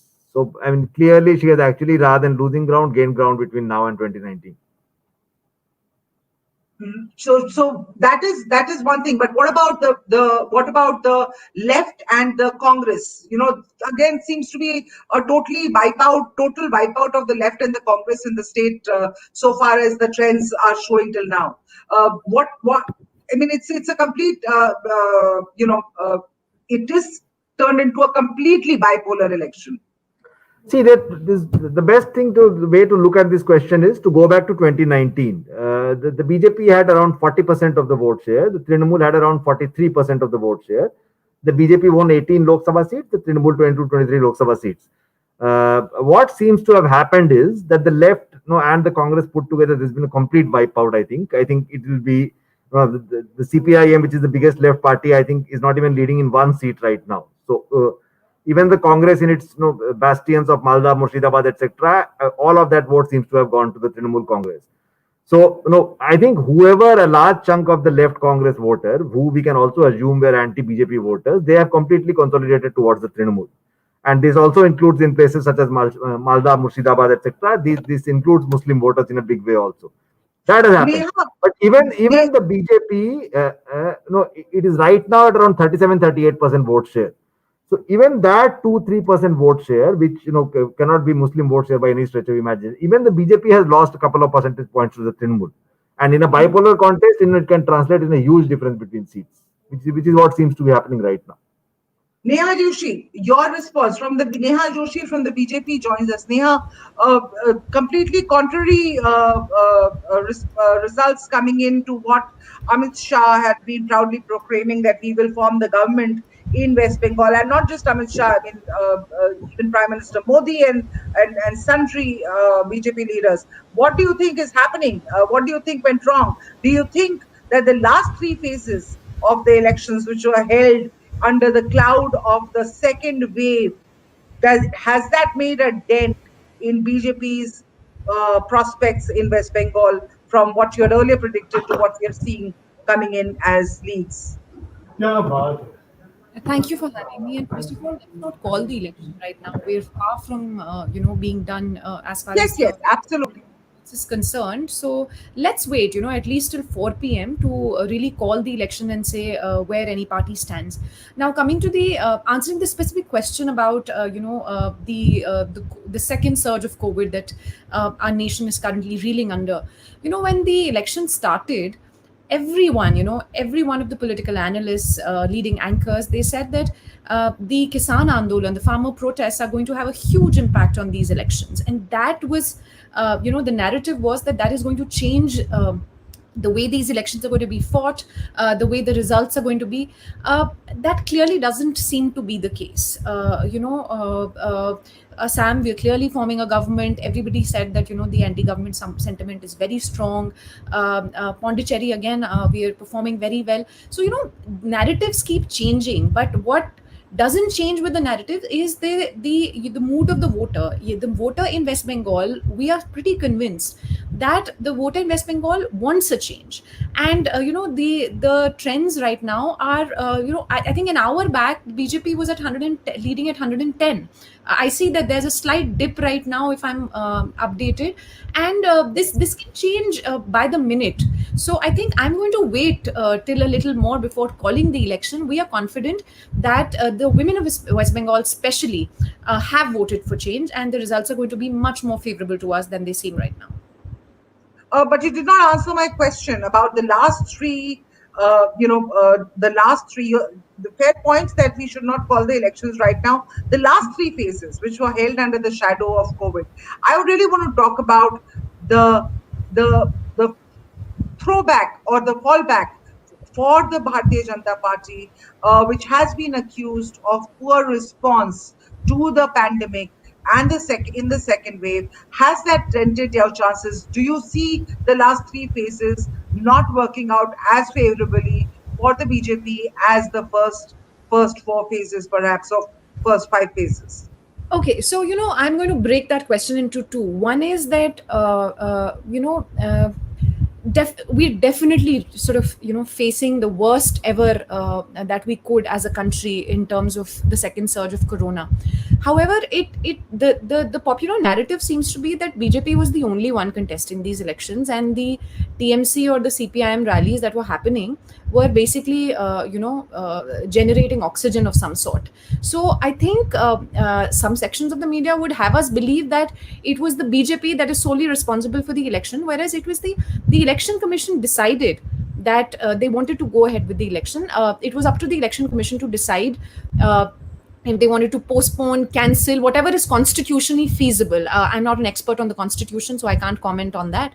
But if the election commission decided that there was going to be an election and we were going to complete all rounds of polling, political parties across the board, not just the BJP, everybody campaigned some change the way in which they were campaigning. We tried to adapt to the changing situation.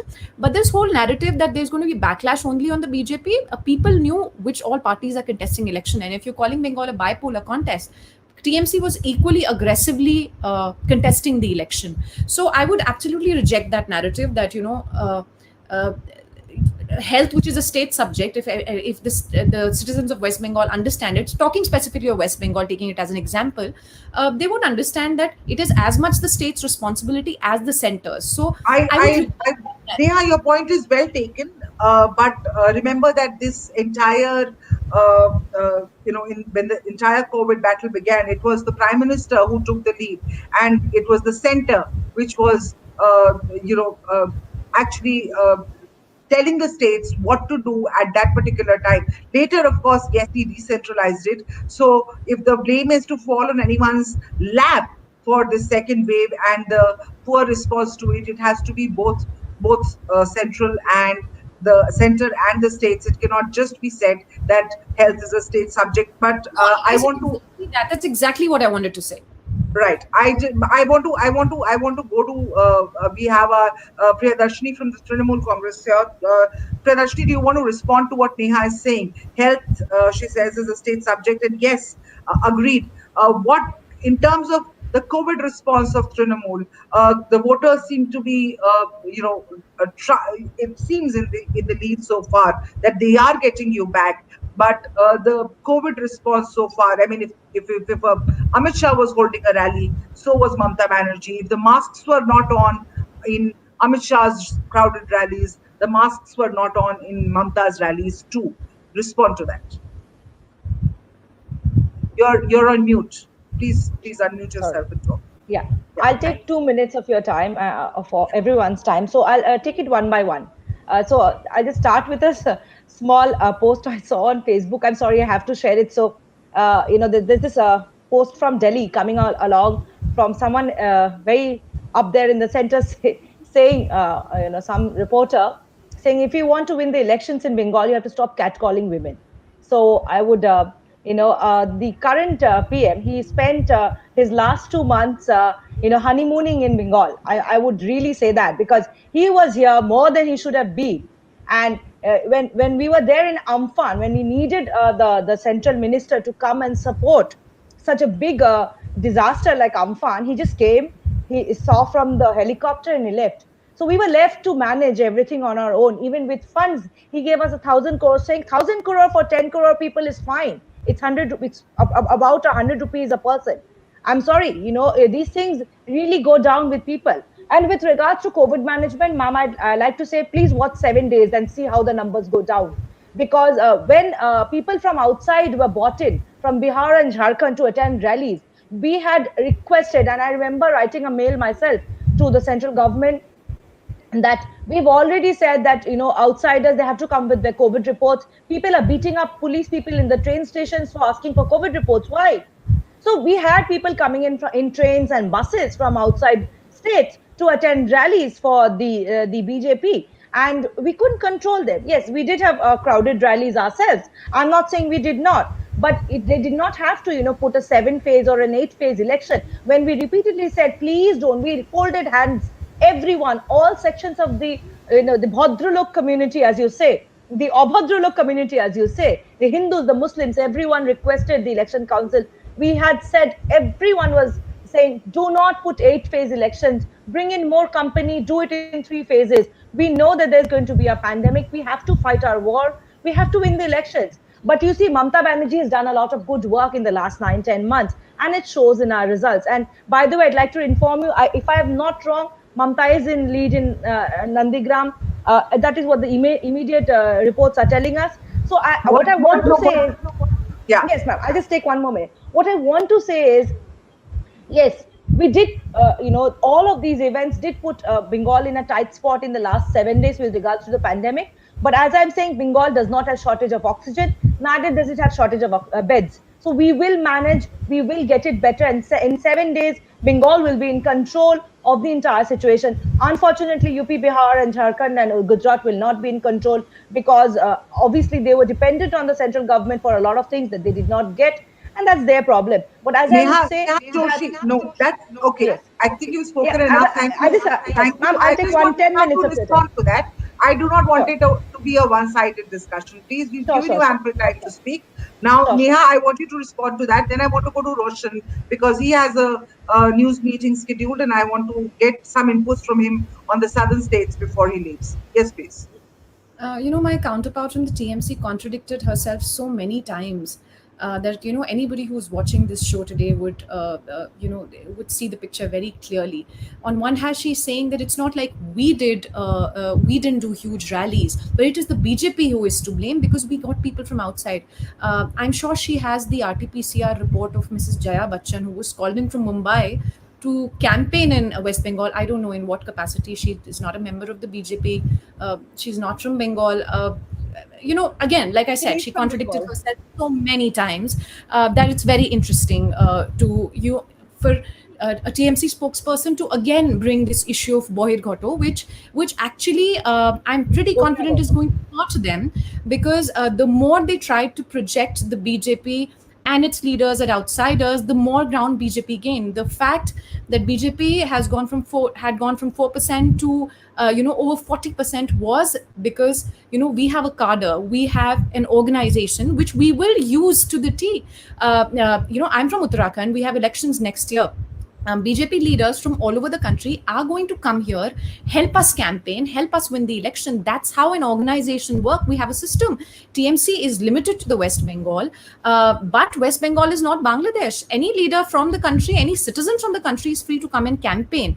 So, to again spin this narrative, even on the day of the results, it's pretty sad. As far as, her points about women are concerned, you can pick up National Crime Records Bureau data. It'll show you the condition of women in West Bengal, the condition of crime against women in West Bengal. I was there for a month myself and I spoke to numerous women across the state of West Bengal.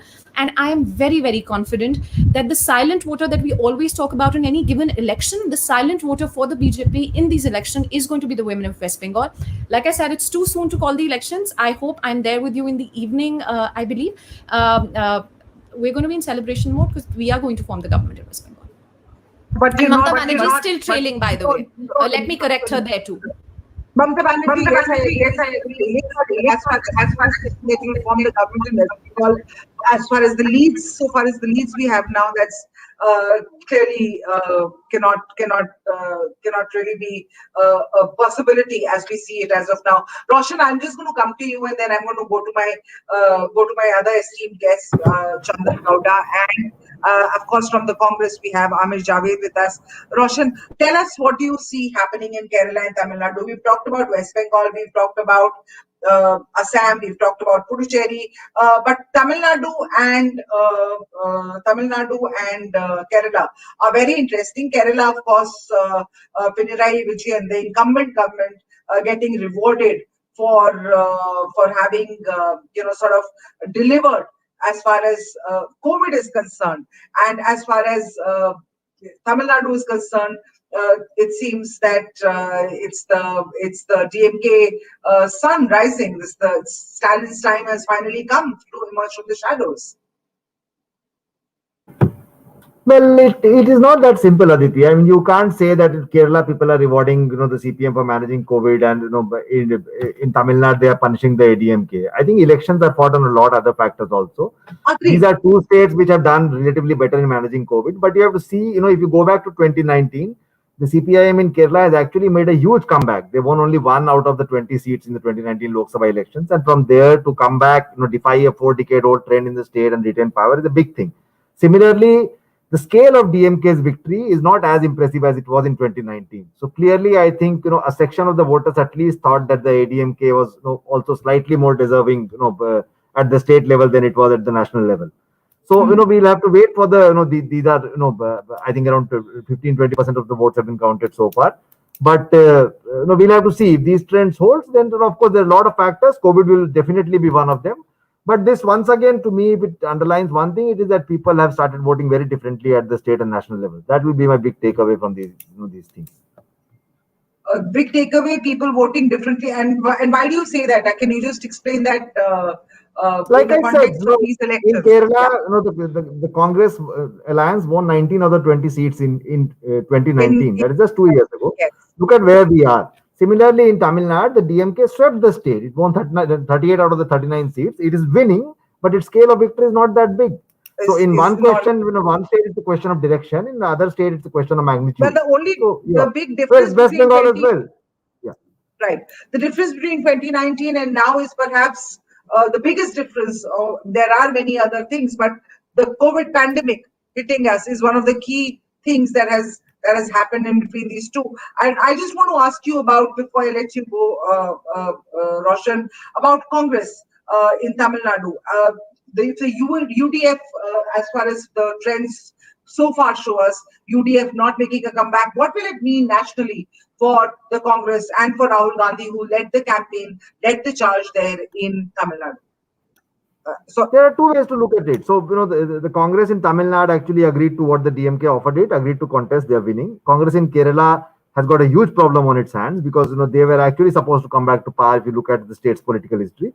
But I think the biggest message for the Congress will be from West Bengal, because if Mamata Banerjee is winning the elections in as convincing a manner as the trends are showing right now, right, and the Congress's alliance partner, the Left Front, it looks like they will virtually be wiped out of the state. So I mean, if the Congress has to pivot itself nationally at the secular versus communal binary, then they have a very serious thinking to do as far as what they did, what their electoral strategy was in West Bengal, because they sided with the Left Front, which has been wiped out. The Congress in its bastions of Malda, Murshidabad is doing very badly. So clearly, when it came to the question of secularism also, voters decided that the TMC was the more worthy contender. So Amir Javed, I thank you, Roshan. Amir Javed, clearly you're seeing what Roshan said and what many other analysts are saying. Congress nearly wiped out in West Bengal in its traditional bastions. If Mamata Banerjee wins this, do you think she, instead of the Congress, will become the national face of the opposition? And maybe it's a stretch, but I have to ask this question. No, see, I repeat, you are not understanding the local dynamics of West Bengal are very different. And this time around, the way BJP fought this election, the way BJP played the divisive card, the way BJP played the Hindutva card, it was very evident from where we are seeing what we are seeing. It's very evident that the local West Bengal people wanted to stop BJP from winning. So the voting, you can't predict the national politics after seeing the trend in West Bengal just now, because the idea here, the entire idea behind this was to ensure that the hatred and the venom. About your party also, na? I think we're all waiting to hear about the Congress here. BJP, I can talk about. Exactly. I don't know, Rehaji. You are only trying to paint a very hunky-dory picture of the BJP. I think Priyadashini will probably agree with me. You've again fallen below 95. So you've been very ambitious also. You want to celebrate at 4 p.m. Very soon the nation will also repel BJP. I allowed you to speak. I think you should give me also that. To congratulate you. All right. So, okay, I'm going to have all my three political guests say respond to that question. But I want each of you to talk about your own parties, because Mamata Banerjee's growth in Mamata Banerjee's stature. You were saying the devil's advocate when Neha wasn't there, but I think now you must let the BJP spokesperson do the talking. Yeah, I think you should be neutral now. I'm asking you. I do the talking for my party. Why don't you do the talking for your party, Mr. Javed? Just a minute. Neha, just a minute. Congress is fighting for its existence. Why don't you talk about that? I want to talk about the Congress party with you. I will talk about. I will have to explain the ground reality of what is happening in West Bengal. You people try to, literally sabotage the election. there sir was अपनी तो बात Mr. करिए ना, Mr. Modi, Congress की बात Mr. करने में Modi, डर क्यों लग रहा है? Mr. Modi all the time said one nation, one election theory. And perhaps this is the only state in the world that forget the country. In a So state, interesting. Congress was spokesperson election stripping was all the divided into sentences that he eight said. Neha, please let him complete his point. Let him complete his point. Madam, the Neha, election let's commission complete is his fought point. over by the Yes. BJP. The court had to intervene and say that BJP, the election commission was playing at the hands of the BJP. So Okay, please let now me get into that. agreed. Please, what Your I am point trying to is say well here, taken, Amir Javed. I want you to Is he misquoting the Supreme Court of India here? Neha, I will do that. please. I will do that. Misquoting the Supreme Court of India. Can I moderate? Can I moderate this? Thank you. You're falling below 100 now. This question. Gul Is is he a misquoting part of the Supreme Court I of think India? They will speak after turn. probably she's a localite there. She'll probably speak. Priyadarshini, Ladies and gentlemen, this is not a television studio. We are not into a slanging match. So far, we've given each other opportunities to speak. My question to you, Amir Javed, is about the performance of the Congress, both in Tamil Nadu, in West Bengal, in Kerala. Is the Congress once again seems to be fighting for its existence? Does this reflect on Rahul Gandhi's Aditi, I think you're taking. on Rahul I think you are Gandhi's taking it too stature personally. as the and he's planning to take I over. think I again repeat, we have a BJP spokesperson. But my question to you is as a journalist, as far as the Congress is You concerned. have the I'm patience not to what talking. we are saying. Yes, please carry In on. Tamil Nadu, I told you in Tamil Nadu, DMK, the election was fought on more localized election where AIDMK and DMK were fighting against each other. BJP's ally AIDMK was shown the road. It's been clearly shown the door. And in Tamil Nadu, we were playing the younger brother. We gave the reins to the DMK's hand, and I can see a very, very convincing victory. And I think the trend will continue, and we'll see a majority increase. The number of seats are increase. That is what is happening in Tamil Nadu.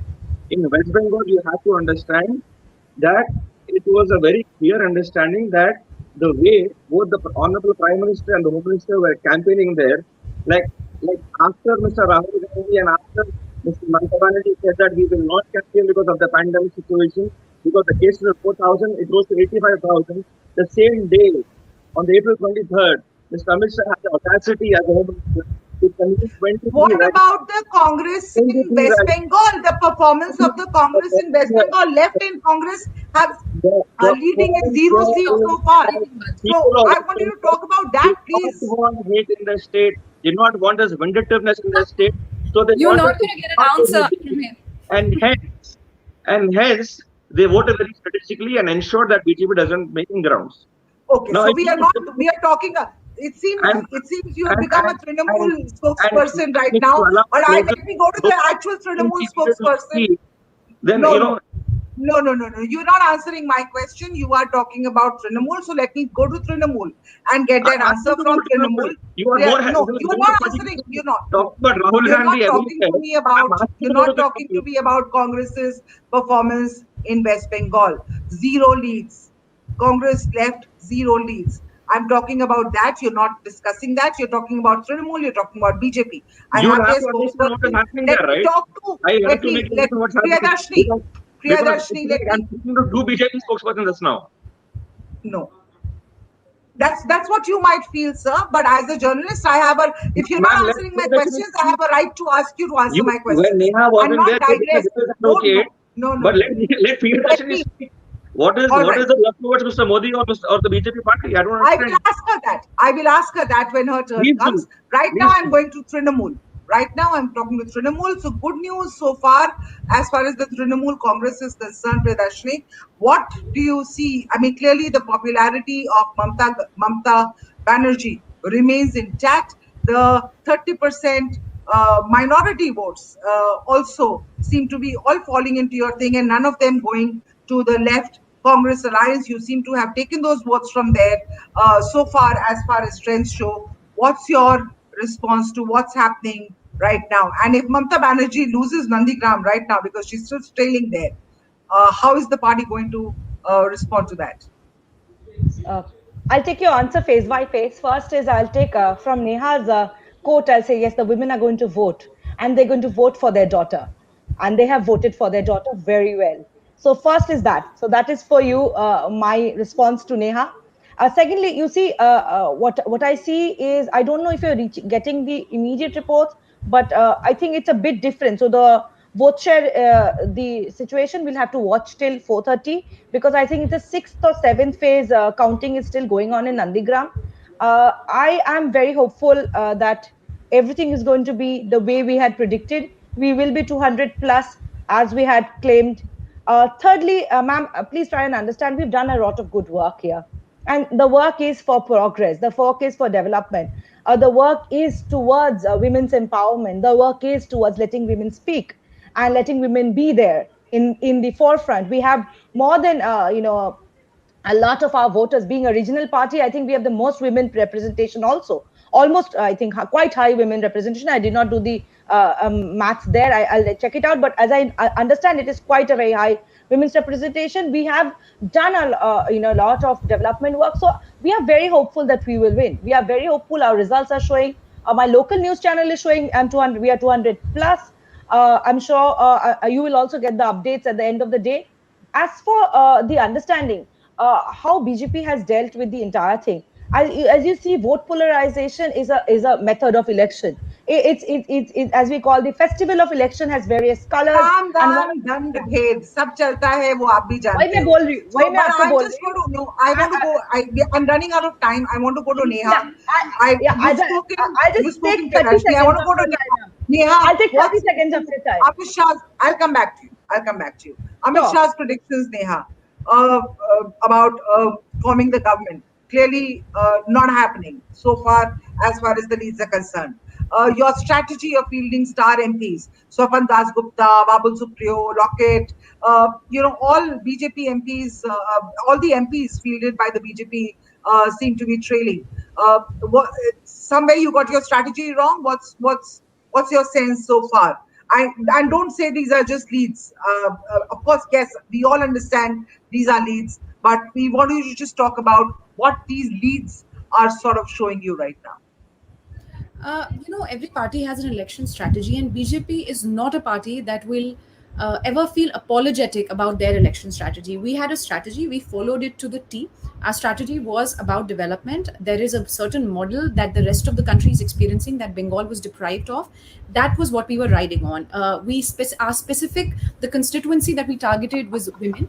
And why women? Because, the women of West Bengal are tired of the violence. The women that I have spoken to, our party leaders have spoken to, they have clearly said they were sick and tired of the violence. The Ujjwala Yojana, the Ujala Yojana, the Prime Minister Awas Yojana, all of these. That's why Kanyasri won a prize.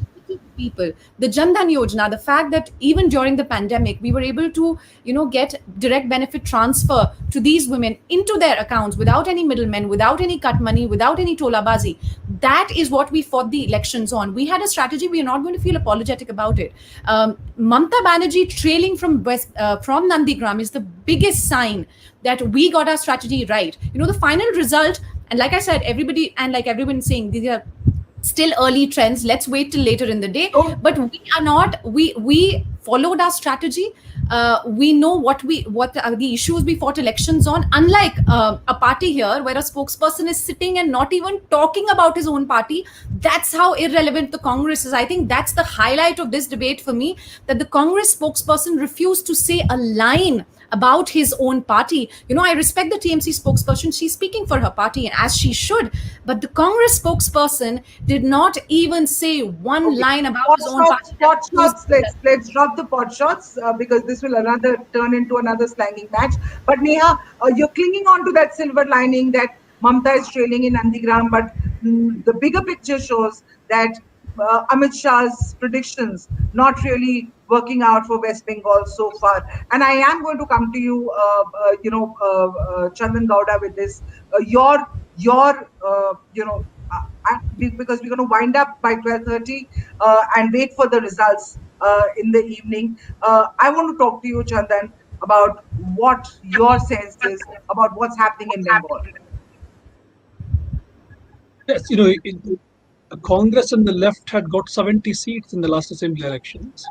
It's like they reduced a single-digit figure, and it may be less a reflection on their eroded support and would perhaps reflect how the contest was polarized and the voters has to choose between someone who they think will give the most opposition to the BJP, because the contest was between the BJP and Trinamool. So the voters may have felt like backing the Trinamool to make sure they won. We'll have to wait to see what the research will show later on. It's difficult for me to judge from this. 70 seats disappearing in 5 years is really, a big fact. And I would ask the Congress to see it as an opportunity to really reflect on what's gone wrong and see how you can come back to a state where you used to be here. Anyway, the Bengal thing. I think both Bengal as well as Tamil Nadu and even the Kerala situation, Aditi, I think what we saw here and what we saw in the previous state elections is that you find BJP coming in with some sense of ideological coherence about what it stands for. Then you have these regional parties that are responding in an ad hoc, pragmatic manner, a mixture of populism and a mixture of last-minute measures to define themselves in a way, etc. And I think they can't afford to go this mode anymore. Have to arrive at a sense of what they stand for, not just in cultural terms, but also in economic terms. You can't simply say development is nothing unless you specify what kind of development for whom, etc. And the other thing that you often find is entering a new space, political space where it didn't have representation before, is that it works with excluded communities that had not found political representation and build from there. So I suppose if parties will need to see how best they can address this concern if they want to hold on to their turf. Yeah, and whichever way, frankly, this election goes by the end of the day, does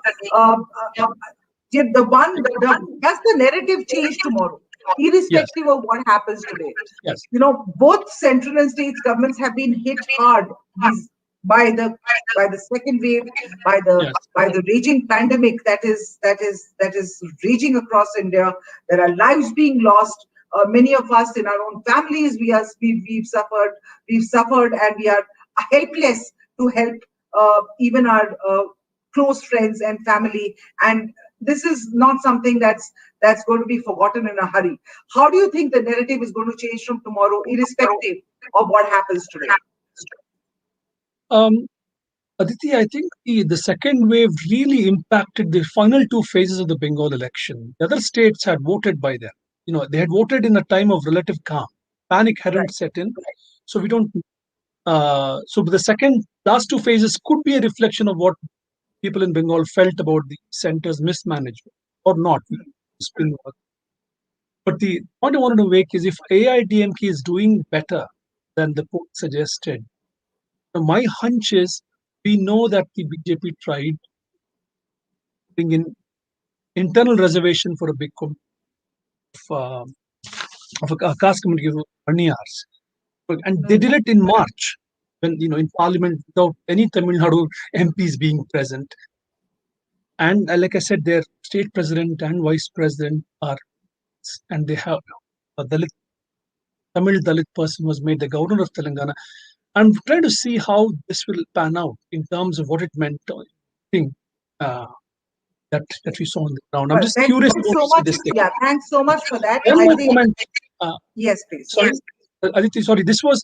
One thing I need to say is a broader and a meta comment. I think a lot of people in the country who care about India's elections and as an instrument of ensuring transitions, etc., are indeed alarmed at how the modus operandi is being reshaped. Just the enormous expenses of money as well as institutional clout being there to influence the process in obvious ways. And everyone is seeing it. It's not transparent. It's not hidden. So I just hope some course correction is seen, because we've seen it happen for so many years now. The fact that 40 visits are made by the Prime Minister and manages an election is something that outworks. And I think we're getting a little. Your voice is not very clear. Aditi, is it better now? Is it better now? I just have 2 sentences to say. Please carry on. No, so I just think the elections becoming expensive, and and happening in blatant violation of the ceiling limit that the election commission has.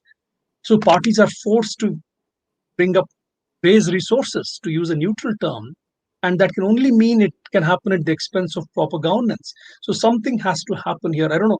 I think this is not a partisan question. I think all parties need to get together to see how All best. parties need to, yeah, and this is what I meant when I said that the narrative from tomorrow needs to change. We need to stop the Yes. getting into this campaign mode and Yes. this election mode. End that.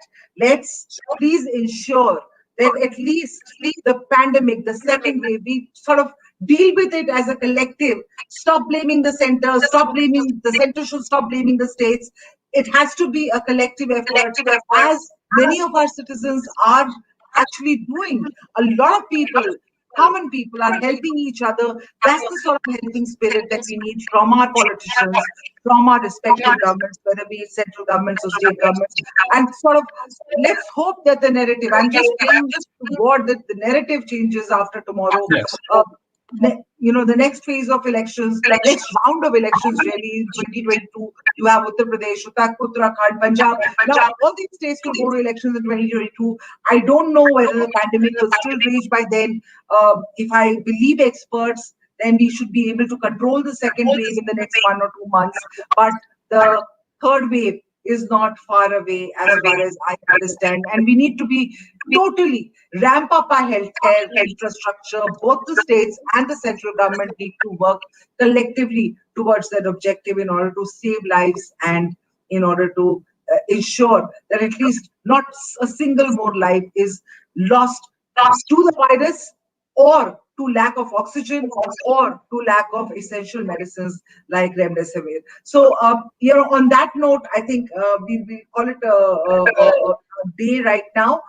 We are going to look forward to what's happening in the respective states. I will come to you, Priyarshini, and let you have the word. In Tamil Nadu, we see, the AIUDF trailing, the DMK leading as the exit was predicted. In West Bengal, it was supposed to be tight, but TMC seems to be running away. Mamata Banerjee's popularity and anti-incumbency not hurting Mamata Banerjee at all. The Congress all but wiped out in West Bengal, as also in Tamil Nadu and as also in Kerala. So yes, you wanted to say something, Pridarshini, last thoughts, and then we'll wind up, please. Yes. As they say, the elections are the one of the biggest festivals of democracy. So I hope and pray that the next elections that are coming forward for the other states, they don't face such atrocities by BJP that we faced. We want, we wish them all the well, and we just want the nation to know that this is the predecessor of 2024 when BJP will leave and go. Bengal, when Bengal, Bengal will show the way for the other states to bring back the voice of the people, bring back the voice of the democracy. Bengal will show the way, and it seems that you're believing that Mamata Banerjee will indeed become the face of a united opposition. Bengal will show that. Bengal will show the way. In the days to come. I hope and pray. And I hope and unfortunately, pray we is do not well, going to. and we do manage the pandemic very well. I mean, this is an earnest request. Just one small, word I want to say: stop hoarding cylinders. This is a request to people all over the nation. Empty cylinders are lifesavers. They may be oxygen cylinders are lifesavers. They can't be created. Plants can be set up, but creating oxygen cylinders immediately is a very hard task. The entire nation, there's a problem with cylinders. Please stop hoarding cylinders. It's to people who are hoarding it. It's to people who are black marketing it. We right now do not need black marketers. I think that's a very nice message to give. Not just them, even people who have recovered from COVID, have cylinders in their houses. Please return them so that other more needy people can use them. I won't call you hoarders, but definitely if you have it in your house, not being used, please give it back so that other people can use it. Thank you so much. On that note, request to the entire nation. I'm getting news from the entire nation. People asking me from Delhi. We can't help people in Delhi sitting from Bengal. Please help each other. This is not the time for politics. From today onwards, we have to work really hard. We have so to the get narrative is going to change from tomorrow. the narrative is going to change from tomorrow. That's on that heartening note. On that heartening note, I think we'll call an end to this broadcast. Thank you for watching Hindustan Times. We will keep coming back to you with more updates. Stay tuned to our website, to our YouTube channel to watch the latest updates on what's and track what's the election results are throwing up by the end of the day. The leads seem firm right now, but let's see if they change going forward, because there are, at least in West Bengal, from what I've heard, there are about 60 odd seats where the contest is very, very close. So let's see how that goes. We'll keep coming back to you with more. Stay tuned to Hindustan Times for election-related coverage as well as the latest COVID coverage. We are covering all dimensions of the COVID pandemic, which is raging across the country. So do stay tuned, stay aware, and stay safe. Thank you for watching.